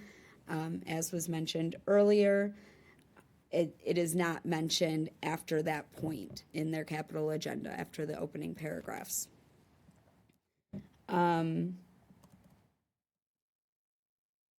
They are following 3 plans that kind of guided the capital agenda, and that is the 5-year Parks and Recreation Improvement Plan, the Vehicle Replacement Plan, which is for the parks maintenance and construction vehicles, and the 5-year Facilities Priorities.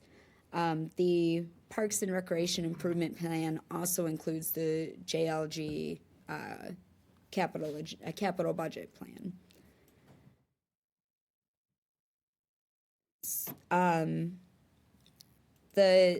As Mr. Jeffrey spoke of, there's a lack of detail on some of these projects, and they happen to be the projects that are proposed for the largest amounts of money. Joe Louis Greenway being one of them. There is the portion that's in progress or almost finished being constructed that was in the previous capital agenda. That has details. Other than that, there is no construction timeline. There is actually no discussion about what has been already constructed and the accomplishments. There is no direction to go to websites, and even when you go to the websites, it is hard to find that information if it is there at all.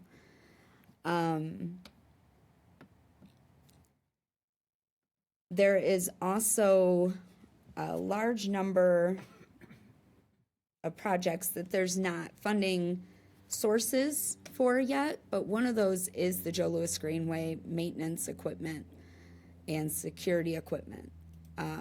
There's no funding sources after this fiscal year that have been found for that yet, and that is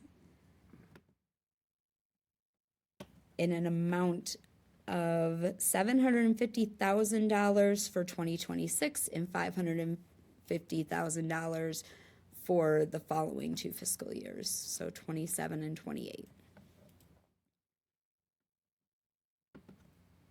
Other than that, the projects, as I said, generally included EV charging stations and Wi-Fi boosting for outdoor exterior Wi-Fi, general renovations for facilities, and the Joe Louis Greenway.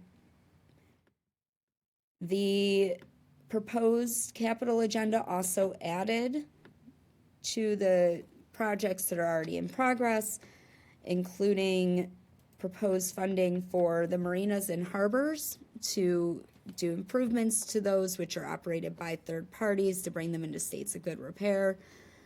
Projects at the Rouge, Chandler, and Rackham golf courses.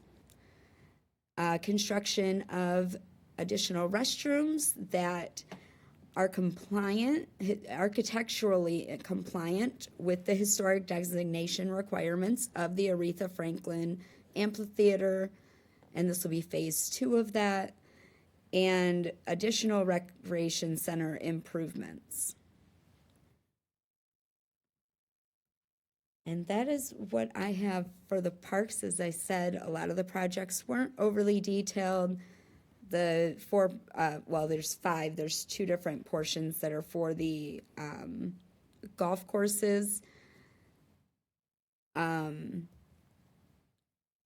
5 new projects that are bringing on do not have much detail either as far as additional recreation center improvements that are not listed.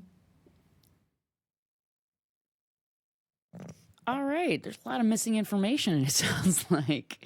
Hopefully we can get some of that in the future. Appreciate the summary. Yes, we've got all kinds of questions. I'm going to start from right and move this way. Go right ahead, Commissioner Bennett. Thank you, Madam Chair. These are, I think you mentioned 9 additional sites for the charging stations. Mm-hmm. Yes. That's in addition to what we just heard. What you heard from Yes. Ms. Perales? Mr. Rallis, yes. Yes. Yes. Why wouldn't they coordinate them together if it's gonna be charging stations? Why you got two different? These are the ones that are specifically for the parks and the recreation centers at those locations. So is the city gonna be managing these stations, or are they gonna have a vendor taking care of it? And again, are they gonna be level 2, level 3? Level 3 is charged pretty quickly, like 15, 20 minutes is full charge. And are we gonna buy them, or are they gonna have a vendor put them in and they just collect partial revenue? How's they gonna work? Or do we know? Through the chair, I do not know the answers to those questions for these specific chargers. Who's the point person for this in the city, the chargers, EV charging stations? Through the chair, I'd have to ask Director Todd if he would know. It's the Office of Mobility Innovation, which is through the mayor's office. Yeah, it's been a mayoral agency. For both different segments, Mr. Allison, and what you just said, the mobility office handles both. Through the chair, I believe that it is, they are, yeah, they all come from the planning for them. But it's two different But, budgets? yeah, this is coming out, they're requesting this as a different pot of funding. This would be just through the parks budget. This makes sense to me. Just as an example, like doing a streetscape project, like a special one, I would site out where I want EV stations and I'd pay for them as part of a project. So like the ones citywide would be like a general citywide thing. So we're talking like metered parking spaces, things for the municipal parking department, just a general kind of thing. Whereas for specific sites, for GSD for parks, it would be specifically for that park. We need one. And so they would be working with the Office of Mobility Innovations so that they are somewhat uniform throughout the city and that there's coordination. So that's why it would be in two budgets. Okay. And they will be revenue generating, correct? I'm sure. Through the chair, I am not aware of that either. I don't know either, but we can find out, right? All right, cool. Yes, Commissioner Lewis? On the Joe Louis Greenway, I read in Mr. Whitaker's memo that the funding source is general fund surplus dollars or PAYGO. Can you help me understand PAYGO? Certainly. Through the chair, you may recall Ms. Short explained this, and this was introduced to us, I believe, in last year's capital agenda or even the one before, where we are not sure of the funding source. It's pay as you go. So when we can find the money, when we figure out where it's coming from, we pay as we go. We implement as we have funds available to achieve a particular goal or objective. So then also, it says the project, which has been partially funded by bonds and federal money, has reportedly received $90 million in HARPA, $10 million in city dollars, $20 million Wayne County, $60 million from the state.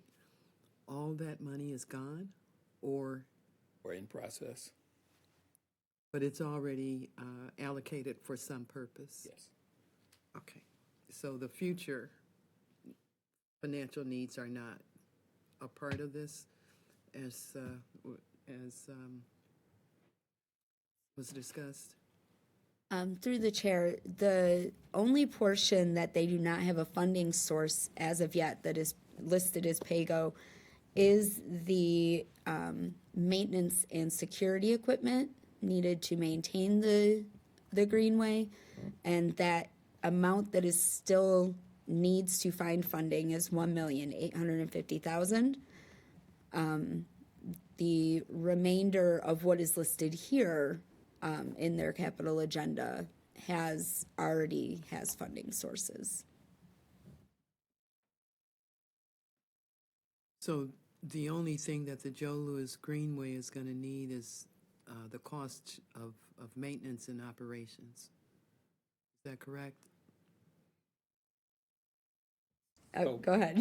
Through the chair, so this is another example of where we're not 100% sure of what is being spoken to. We had a meeting actually the other day with Planning and Development Department and Councilmember Benson about down zonings in District 3, something that will be coming to you eventually in and around the Joe Louis Greenway. And we were presented with an issue that for that portion of the Greenway, which is now just beginning construction, there is a trailhead that is being designed or envisioned and now may be designed, but there's no money for it. So that would be yet another pay-as-you-go, but it's not reflected in the capital agenda because of the ongoing design and development of the Greenway. So I think to answer your question, what we have is probably funding in place for that which is currently under construction and being completed at some level, and then for that which is up and operating and will be up and operating in the future, the maintenance, the security, et cetera, is partially funded, or they, and again, we'll have to find the sources for the other portions as the Greenway comes online. Those are the sorts of things, again, that just aren't clear. So it sounds like pay as you go, design as you go. The only other thing is also in Mr. Whitaker's memo relative to who pays for this, the Greenway and the other cities, Hamtramck. Was there any clarity given on that? No, and again, I think we want to be clear, as I was saying earlier. We think that the capital agenda should reflect all of these things, even when we're not clear what the funding source is, but these are the desires right along with the needs. Again, it just could be communicated in a little bit more consistent and thorough way so that the reader, whether it is those of us here within city government, let alone the members of the public, actually can understand what it is that the plan is saying. We want to do X and we have money to do it, or we only have money to do half of X, and we're seeking the other funds, or this will only allow us to go so far. And so again, it's that sort of clarity. And again, it may not be intentional to necessarily deceive or to withhold. It just may be the status of the project and the way those who are managing it have provided the information, not really thinking of the document into which it is going. This is the available information. Here's what we got. Take it or leave it.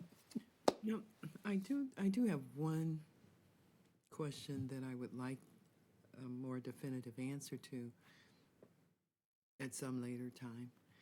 The 1.85 million, does that include the entire Greenway, including the areas going through other cities? Through the chair, I am not sure. It lists it just as. Okay, well, again, Yeah. when you have a definitive answer, I would like to know if it includes the entire Greenway, including those areas going through other cities. It does say, through the chair, that it is for the Joe Louis Greenway. Okay, but. And that's all that it but says. It doesn't define. So we would have to find out if that includes the portions in the other cities and if that includes the entirety. Okay, thank you. All right, any other comments? Yes, Commissioner Bennett.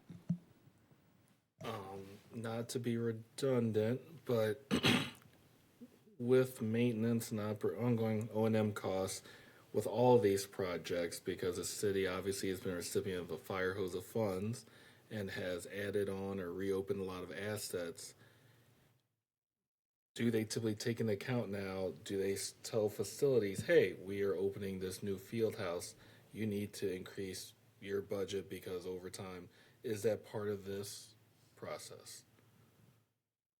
Through the chair, this is one of the things that the capital agenda definitely feeds. So if we're looking at our capital planning and our capital budget, and we're opening up new facilities, then there should obviously be a corresponding look at the operational issues, which then is what gets reflected in the budget. And there's a definite consciousness to it. Council is constantly informed and reminded about those things that are one-time initiatives, projects, those things that have one-time funding, and those that may have a one-time undertaking or even an ongoing undertaking that do result in now new operational issues for the city to address, and the budget then being able to support them. So it definitely is, but I think that there are certainly opportunities where we see something that raises a red flag, raises a concern, that we raise it to make sure that it has been considered and it has been thoroughly considered in terms of its immediate and long-term budget implications. Thank you.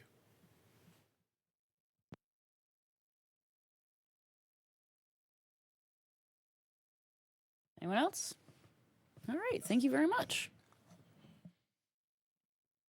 Through the chair, the next three organizations, it is some of our affiliated entities. The first being DEGC, or the Detroit Economic Growth Corporation. They list their specific goals, which have not changed since the previous: in leading industrial land development, managing the city's public economic development authorities, facilitating business growth, and attracting and directing investment. They're continuing to move forward with the Eastern Market projects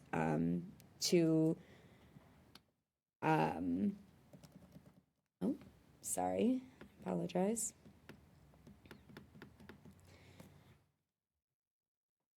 To transform the greater Eastern Market area with a industrial food space. So to bring, to get the land together for that, and with the hopes that that's going to bring many jobs into the city.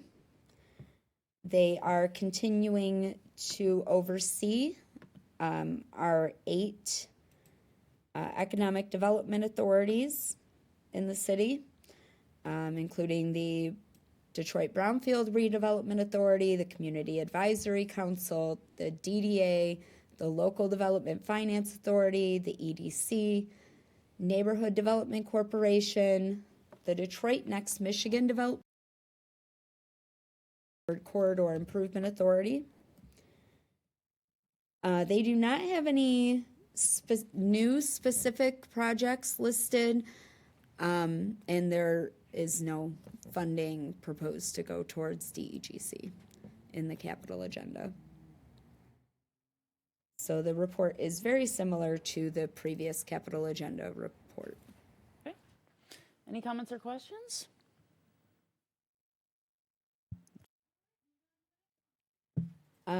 The Detroit Wayne County Port Authority, they have one specific project listed for the capital agenda, and that's improvements to the Port Authority office and cruise ship dock. That is listed at $200,000. And that's just maintaining existing assets. It's the same amount as it was proposed the previous capital agenda. Cool. Any comments, questions? All right, moving on. And the final would be the Detroit Riverfront Conservancy. They list their specific goal as development of the riverfront district and to facilitate community access to the waterfront. And they have one specific project listed, which is the construction of the West River Walk, a connection from the Ralph Wilson Park, Rosa Parks Boulevard to the Riverside Park. And this is part of their Bridge to Bridge vision, and the estimated cost is to be determined. Okay. All right, moving on. That's all that All I right, have for thank you you, so Madam Chair. much. And I'll turn it over to Director Todd because I know you had some final things you wanted to add. Certainly, Madam Chair, Commissioners, I will, as I indicated before, go over a couple of these in some detail of the ones that remain, but others, again, not having the staff person in Dr. Bolger or Anthony Johnson. Anthony Johnson is one of the staff members in the Legislative Policy Division dealing with fiscal issues. He does all of the contract review, all the contracts that come before City Council. He and Ashley Wilson in the office do that. So he took on the responsibility of reviewing the Charles H. Wright, the Detroit Police Department, municipal parking, and Do It. And Dr. Bolger covered DWSD, the Public Lighting Authority, and the Public Lighting Department. So I will forego DWSD. It's a little bit more complicated. You'll get that information, and certainly we are touching on some of these issues as there are the related and overlapping, or not related, but not overlapping, but the coordinated authorities between DWSD and GLEWA. But suffice it to say that this is one of the areas where we've actually got good information. It may not be completely comprehensive, may not be all the detail, but there's a good coverage of what it is that DWSD is doing. Again, all of them could provide a little bit more detail. So with that, let me go to the Public Lighting Authority. Public Lighting Authority began to operate in 2013, taking over the street lighting function of the Public Lighting Department. And by and large, we went through a whole process then as this new administration was coming into office, and we were beginning to wrap up or complete our bankruptcy operations. This was one of the agencies and one of the functions of the city that needed to be addressed. So when it comes to the street lighting, of course, this is when we got a whole new street lighting scheme for the entire city with new lighting. And public lighting is responsible for those poles and the light fixtures atop them. They are responsible for a $24 million project that is overall bringing the overall upgrade and maintenance of those lights across the city. Also a 22-block portion of Woodward, where all of the above ground infrastructure is now being moved underground. That is another one where we would have liked to see more information, but at least in terms of the synopsis that Dr. Bolger has provided, that's it. I don't have the dollar value or any more specifics as to that particular project. But that is by and large the responsibility of public lighting. They have taken over the street lighting function of the former Public Lighting Department. In terms of PLD, the department still remains in place to the extent that there are still facilities that are being addressed. DTE is now responsible for the power generation, the power that hits that energizes all of the street lights that the Public Lighting Authority is responsible for.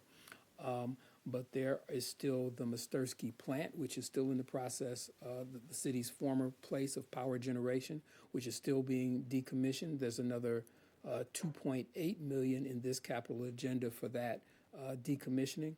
There are 31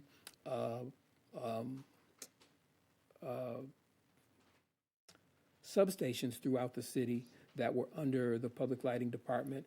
7 of them remain active, and there are another 24 that are impaired. Those are still in the process of being decommissioned, and there's an estimated, or the amount here, again, $1.8 million for the disposition and decommissioning of those facilities.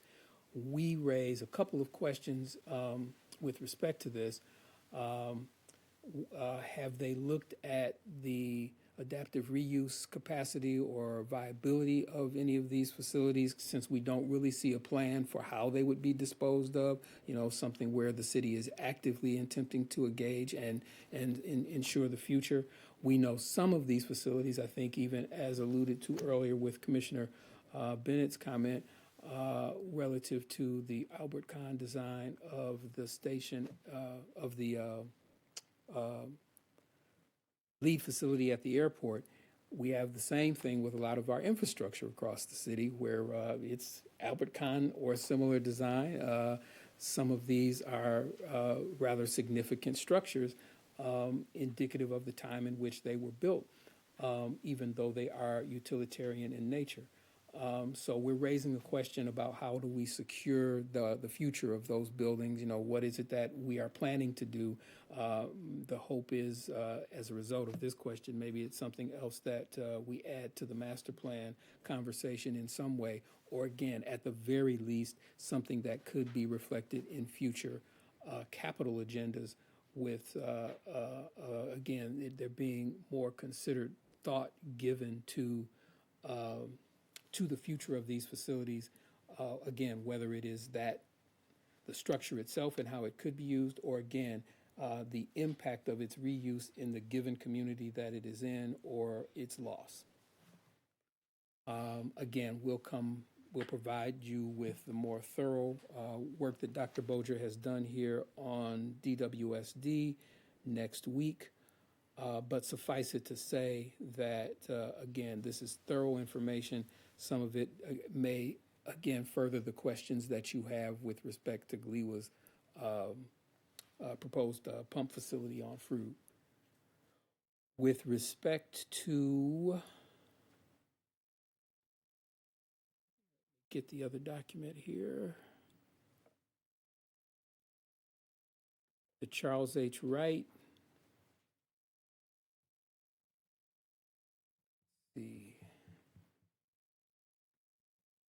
In general, we're finding some consistency among some of the agencies where they are consistently reporting out accomplishments, projects that are underway, and those projects that are proposed under this capital agenda. With respect to Charles H. Wright, there is one accomplishment which they are noting, and that is the renovations that have been completed to the GM Theater for a total estimated cost of $1.8 million.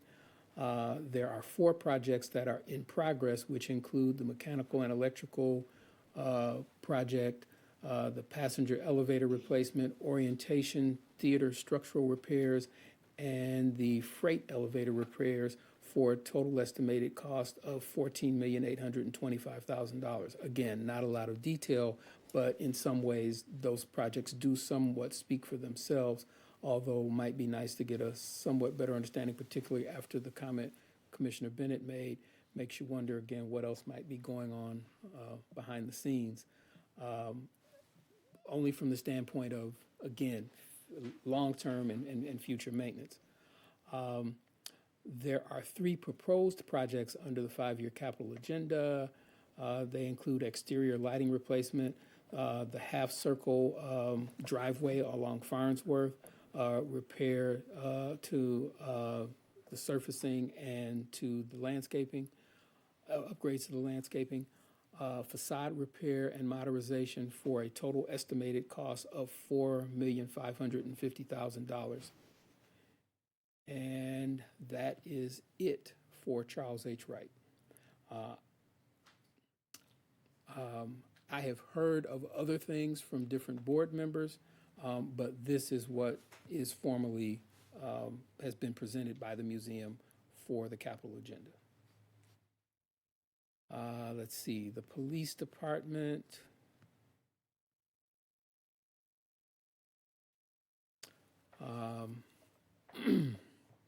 Police department has a total of 32 assets that ranging from their major equipment as well as different facilities.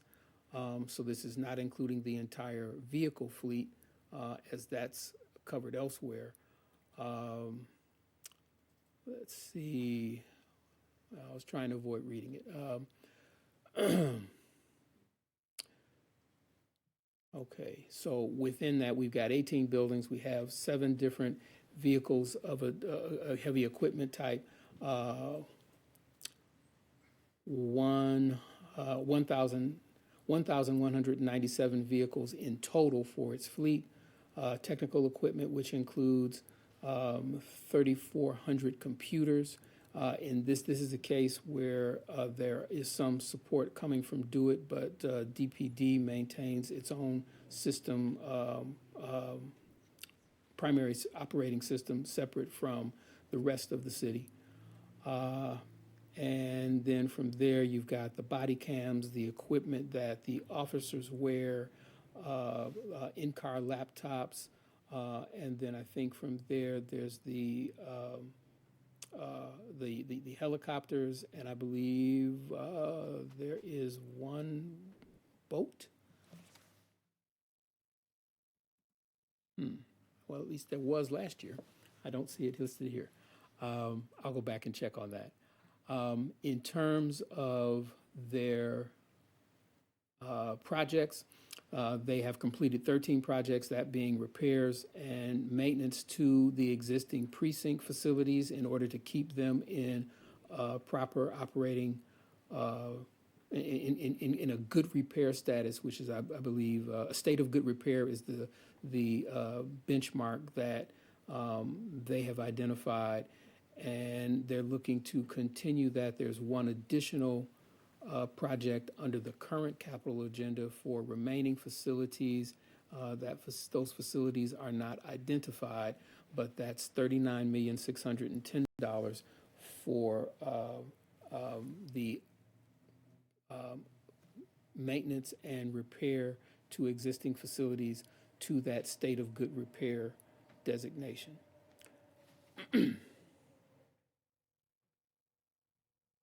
And that's essentially it for DPD. There are no other new projects. It's basically, the repair and maintenance of its existing set of capital assets. Again, building to heavy equipment and operating equipment specific to the work of the officers in the field. Next up is the Municipal Parking Department. Municipal Parking Department has 5 facilities that are listed. The Ford Underground Garage, which you're all quite familiar with, Eastern Market Garage, the Russell Street parking lot, the Chesterfield parking lot, and the new Prospect lease lot with a total of 1,364 parking spaces. That one I've got to get more information on myself, but if I am correct, I believe this is the first of the municipal lots that will sit along the Avenue of Fashion that's being developed in order to support the activities there. And I believe, Mr. Jeffrey, am I correct that there's another lot that they're seeking to develop along that corridor as well? It's not included in the capital agenda, so, all right. 10 lots total around this. Right, okay, 10 total.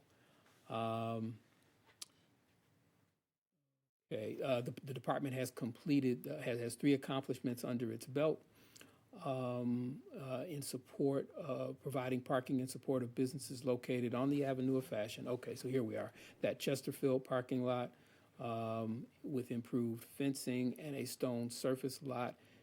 Then there is one at, there's a Caniff tow lot, and with the placement of single meters in the surface parking lot within 10 commercial corridors. This is what Mr. Jeffries just spoke to. 10 commercial corridors to address the parking stresses that are creating negative impacts on the adjacent areas. So we're putting in metered parking in surface lots in 10 areas around the city to support the commercial corridors to which they relate. And the total cost for that is $2,952,000. There are 3 projects that are currently in process, which include a parking kiosk expansion with the purchase and installation of 300 meters and signs for new residential zones, new residential zone locations that are intended to strengthen Detroit's neighborhoods by adding off-street parking capacity to, again, prioritize commercial corridors in corresponding to the mayor's strategic neighborhood fund areas. And it's not telling us which ones those are. We'll dig a little deeper. Lastly, here there are 3 projects that are proposed in the new in this capital agenda. They include the replacement of the revenue control systems for the 3 garages that the city is maintaining. They also include the upgrade to the license plate recognition equipment that the municipal parking department uses for enforcement. And then lastly, the upgrade to the moisture and thermal protection system, the asphaltic membrane systems, and expansion joint controls. So this is getting down to the integrity of those 3 parking decks and helping to maintain them going forward. So that's it. Rather technical, but once again, could be a little bit more user-friendly in some of this language, and also maybe in some ways more information, in other ways less. So that's the wait a minute, I'm sorry. And then lastly, there is Do It Itself, and there are no major new projects that the Department of Information Technology is undertaking. This is basically their ongoing, the operations essentially are based here in the Coleman A. Young Municipal Center, where they're centralized. The public safety, the Public Safety Center and the Homeland Security operation over on Linden, and then the Public Safety Headquarters in the former casino, MGM Casino building over off of 3rd. By and large, the work that is reported here is the continued maintenance of those facilities, but primarily their ongoing support of the citywide computer system, the network, and the replacement and refreshing of workstations for the various agencies, which include LPD, CPC, and all of City Council. And again, most of the other city agencies, with the exception of, I believe, just the police department, possibly also fire. And there is also, in terms of the one new project that is under the proposed capital agenda, is the migration from one operational support system to a new operational support system for the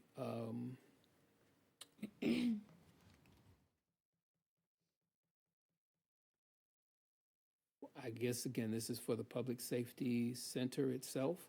And bottom line is that the current operating system no longer supports that particular software, so they've got to now do a major upgrade to continue to be able to support that particular software. I'm not exactly sure what it is.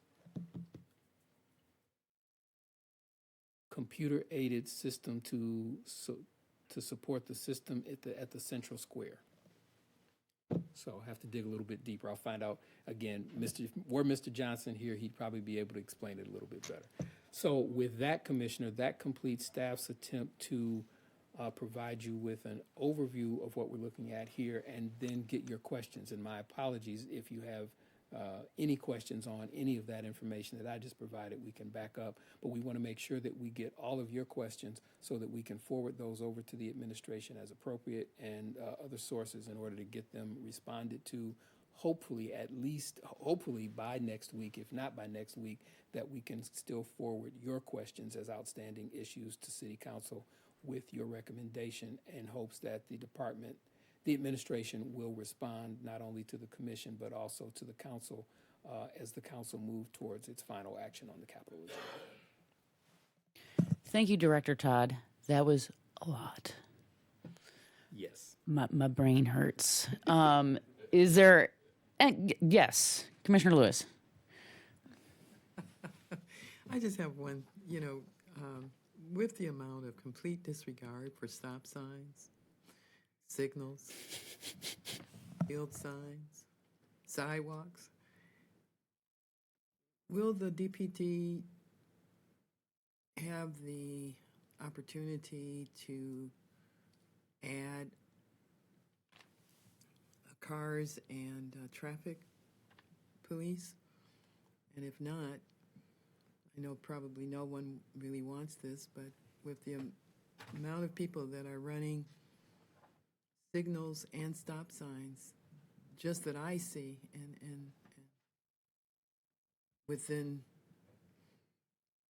minutes of leaving my home, something needs to be done, even if it were cameras, but something needs to be done. Through the chair, they did at least just, I believe, last week or beginning of this week, the latest class of new officers who just graduated. So I believe we have 300 and some new officers hitting the streets. And then there's another class. I think one more class is expected this year. I don't know the size. So they're certainly looking to increase the number of officers on the street as they continue to deal with attrition. Of different sorts with staffing. And certainly, as was the case with Chief White, I have spoken with Interim Chief Bettison, and he has indicated that as soon as he kind of gets his feet underneath him, he'd be happy to come and make a presentation to the commission, as Chief White did, when, of course, the very same issues you just raised were raised with Chief White, I believe, as you and Commissioner Esparza had raised them back then 2 years ago. How do we address the major as well as the minor lawlessness in community when, presence is probably all that would matter to enforce it? If they're not there, then people are all the more likely to disregard the law. I guess, and maybe others have noticed, it is becoming more and more prevalent. You might see someone run a stop sign once a week. Now, every hour, every day, if you're out there. And no one wants the invasion of privacy that cameras can bring about. But something needs to be done. I mean, there is total disregard for stop signs, and maybe it's just the area where I live, but folks come up to a signal light, stop as though it were a stop sign, and run it, even on Davison and Livernois. So something needs to be done. Traffic officers, something needs to be done. Thank you, Madam Chair. Thank you, Commissioner Lewis. Commissioner Esparza. Thank you, Madam Chair. Hart Plaza, did I miss Hart Plaza?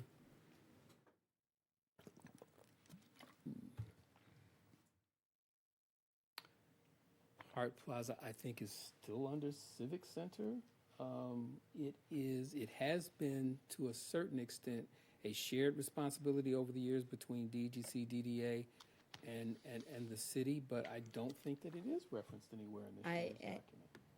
Through the chair to Director Todd, it is. I'm trying to. I believe it was in here. Sorry, there was a lot of. I do know that there's. I think again with DEGC, there's continued. You found it. Yes. Hart Plaza renovation is addressed in here, but the allocated funds and the only proposed funds were up through this fiscal year, and it just says Hart Plaza renovation. Let's see. They actually have that listed as an accomplishment. Right. So as a finished project already, And it was renovation of the grand staircase, landscaping, and Dodge fountain. The project that you approved earlier in the year. And I believe that is the only reference I'm finding. Okay. The other item, Director Todd, is our sport venues.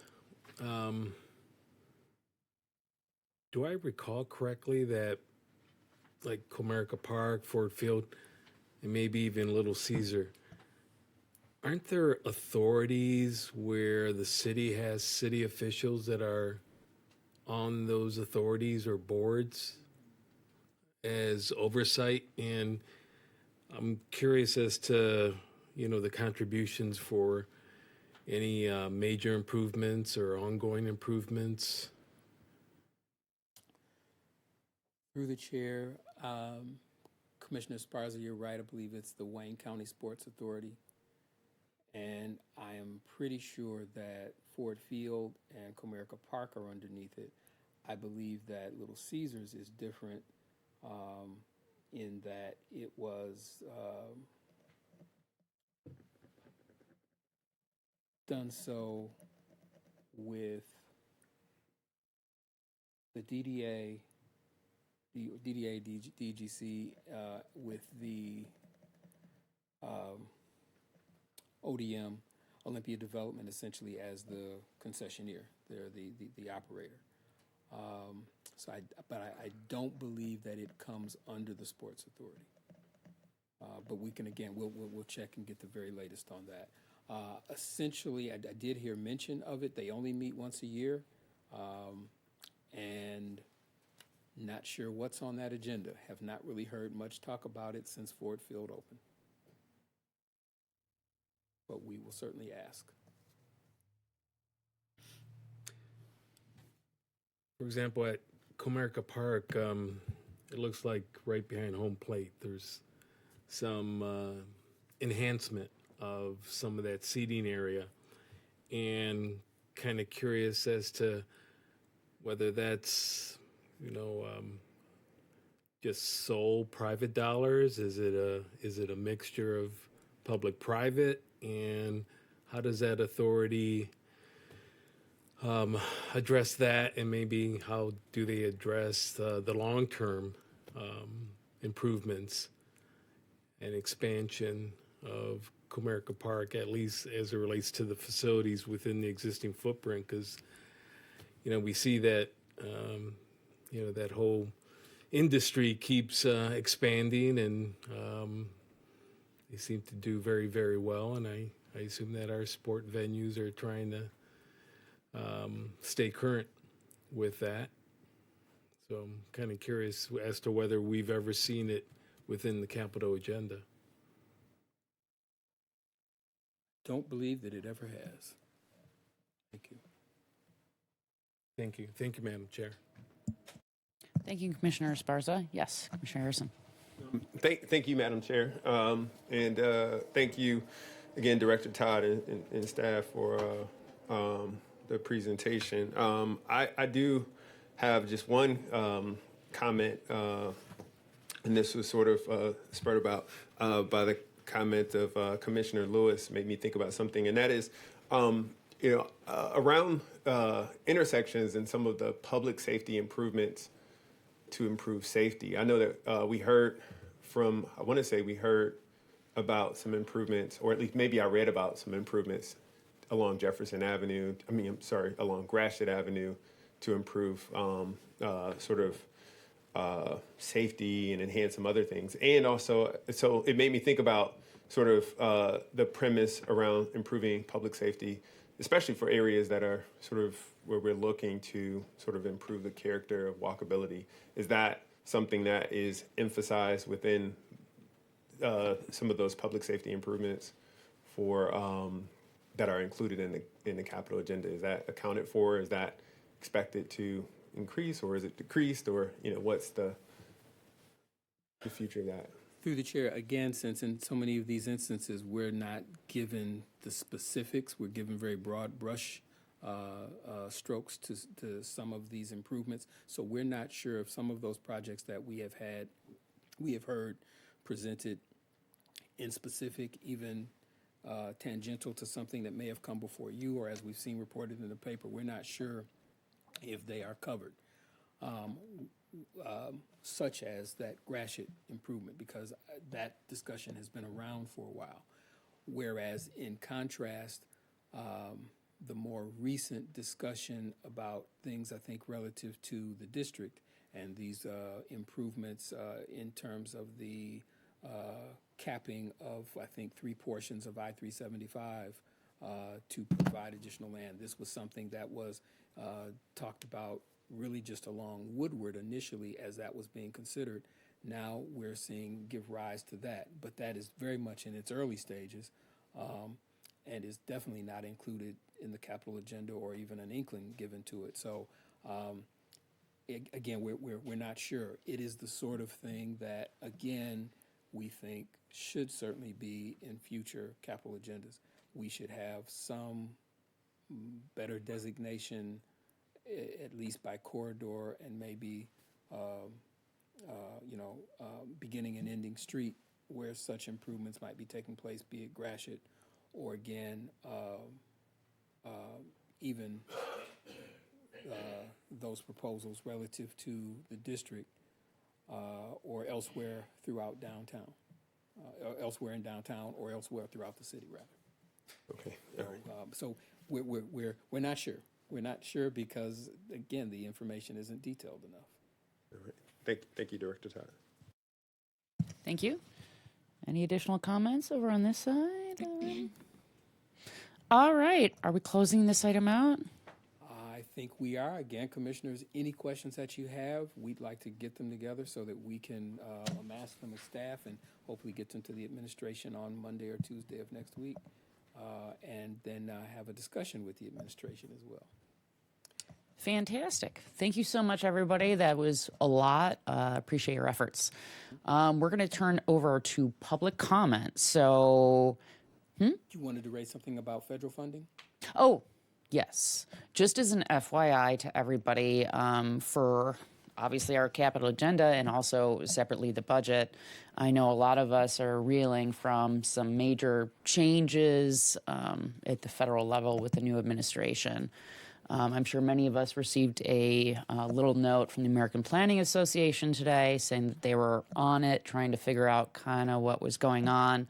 A lot of us, were really reeling when everything was put on pause. So I'd certainly like to know the impact of that. I know that's not something we can ascertain right now, but if we can speak to that in future meetings once some things become clearer, that would be very much appreciated because, yeah, federal funding is a thing. Thanks. So with that, we'll turn it over to public comment. So if you are in the room, no, nobody in the room. If you are joining us virtually and have a public comment about anything, please raise your hand in the chat room and we will go ahead and call on you. Seeing as we have no attendees in the room itself, we'll turn to our virtual attendees. Can staff help me with that, please? Yes, Madam Chair. We have one hand raised virtually, and that is caller ending in 124, and they should be able to unmute now. Great. Julie, if you can unmute yourself, we're ready for your public comment. You have 2 minutes with us. Are you there? Can you hear me? Yes, we can hear you. Welcome. Please proceed. Yeah, thank you. I came mostly because of the master plan discussion and had to multitask through the capital agenda, although that was interesting. But I just want to express my deep concern about the way the city's going about the master plan update. What I didn't hear them discuss is that the city selected a group of people, about 41 people, to be part of a master plan advisory group. They were selected unelected. The City Voices tour was so fluffy light compared to what the master plan advisory group is doing. And I went to one of the city tours, and they were just, what's a word that describes what you think about Detroit like it to be in 20 years? You know, but not educating the people about what a master plan is and how important it is, and to have discussions about what you'd like to see in your own neighborhood. And very politely, there's too much secretive planning going on. And so I have been urging everyone, it's not okay to do things this way. And I was told, well, people can't go, the Master Plan Advisory Group isn't a decision-making body.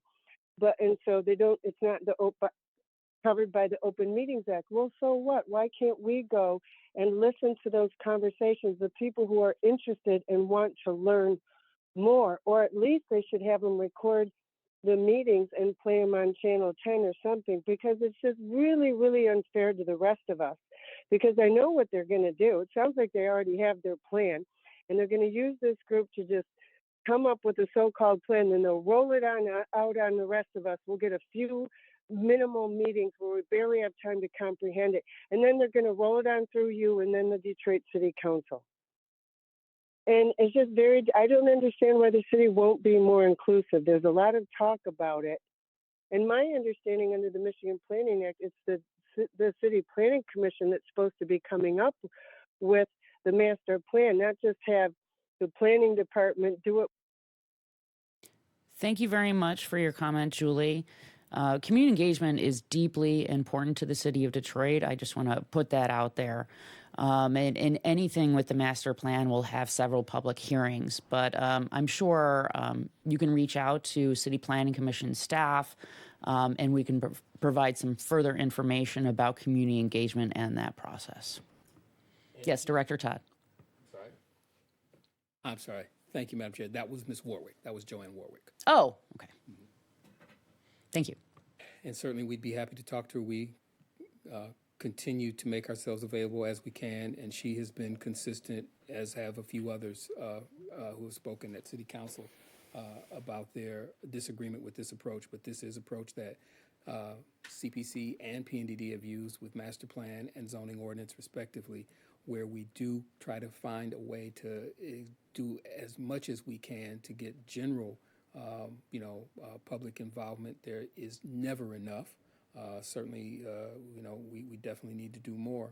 But one of the ways that we try to do that is to come up with advisory groups where we get a cross-section of the general public to come in and help to be that voice and to then kind of go back out to the community and help to get more information to bring it to bear in a more focused point.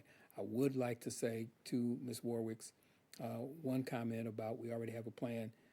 Trust me, they do not have a plan. There's no way that you put together a master plan for the city this size in the short of time that they've been working on it and with the limited engagement. Even if you wanted to, you wouldn't have a plan in this short of time. So we're going to continue to work on it, and there will definitely be opportunities, again, through this body for people to continue to engage, as well as the different forums of engagement that our partners over at the Planning and Development Department will provide. Thank you very much, Director Todd. Are there any other public comments? No, Madam Chair, there are not. Thank you very much. We will close public comment. Director Todd, do we have any unfinished business? Madam Chair, Commissioners, there's none. Do we have any new business? There is none. Are there any committee reports?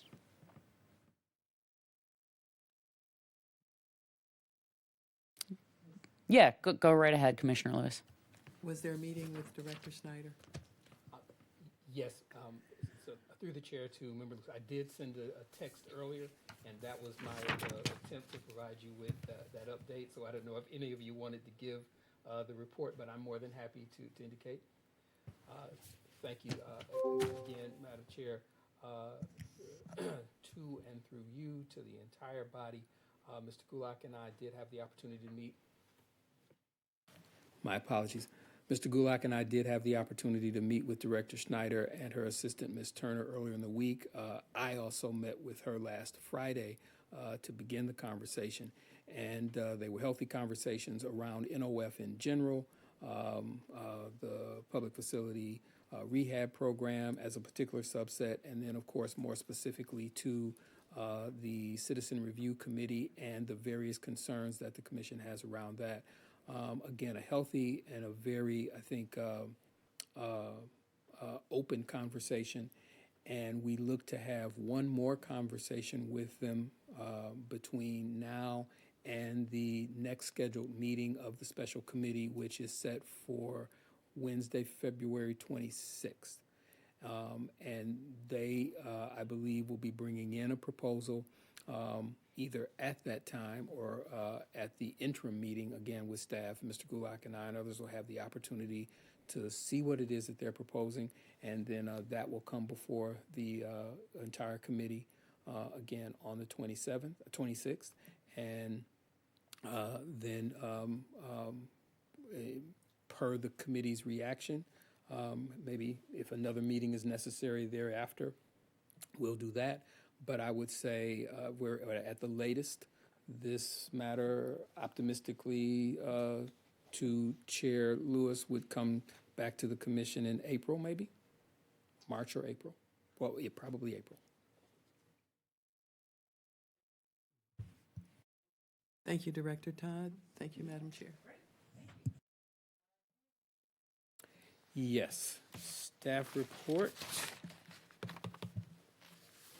I will try to make it brief if I can find it.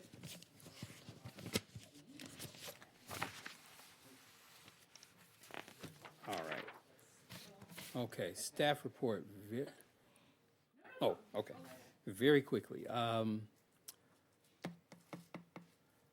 Again, as alluded to earlier, your next meeting will in fact include a master plan update from our colleagues at PNDD.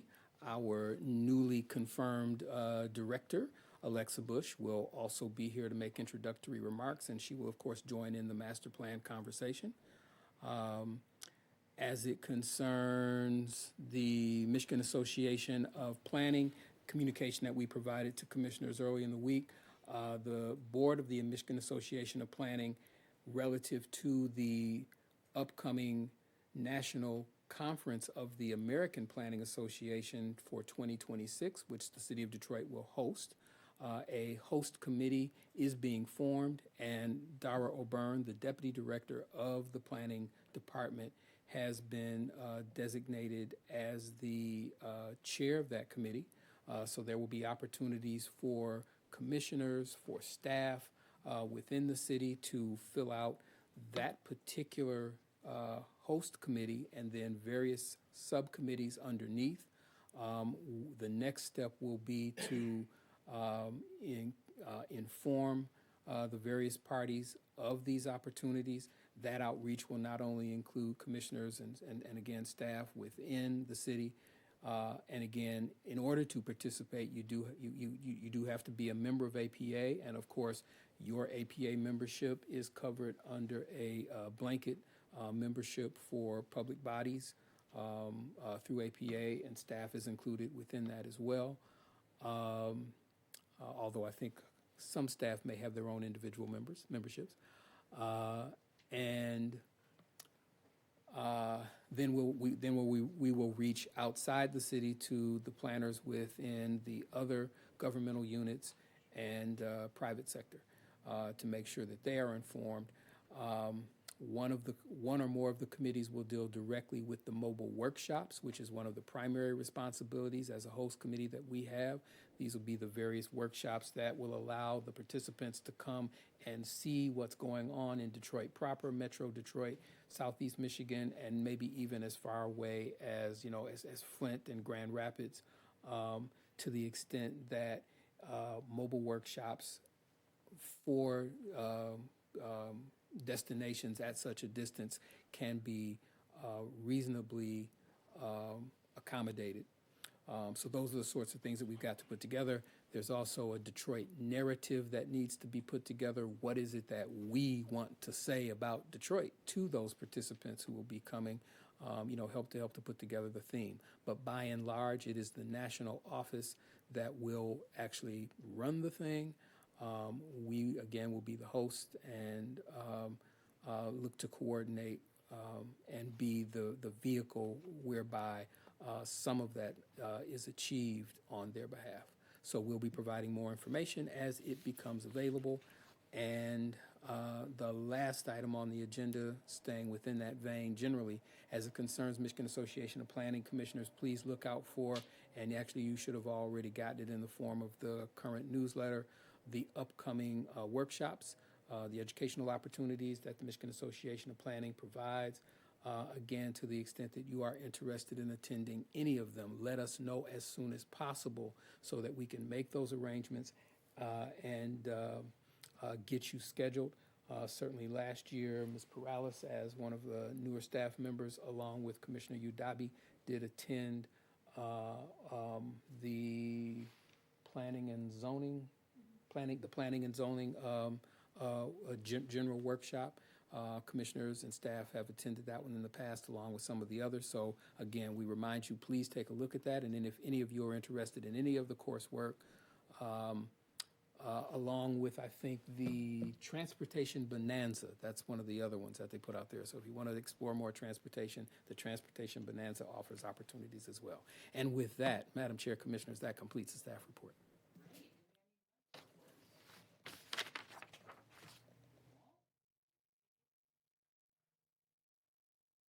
There's one, and I don't have it, so you'll learn about that next week. Cool. All right. With that, we're going to adjourn the meeting at 8:25 p.m. Thank you, everyone.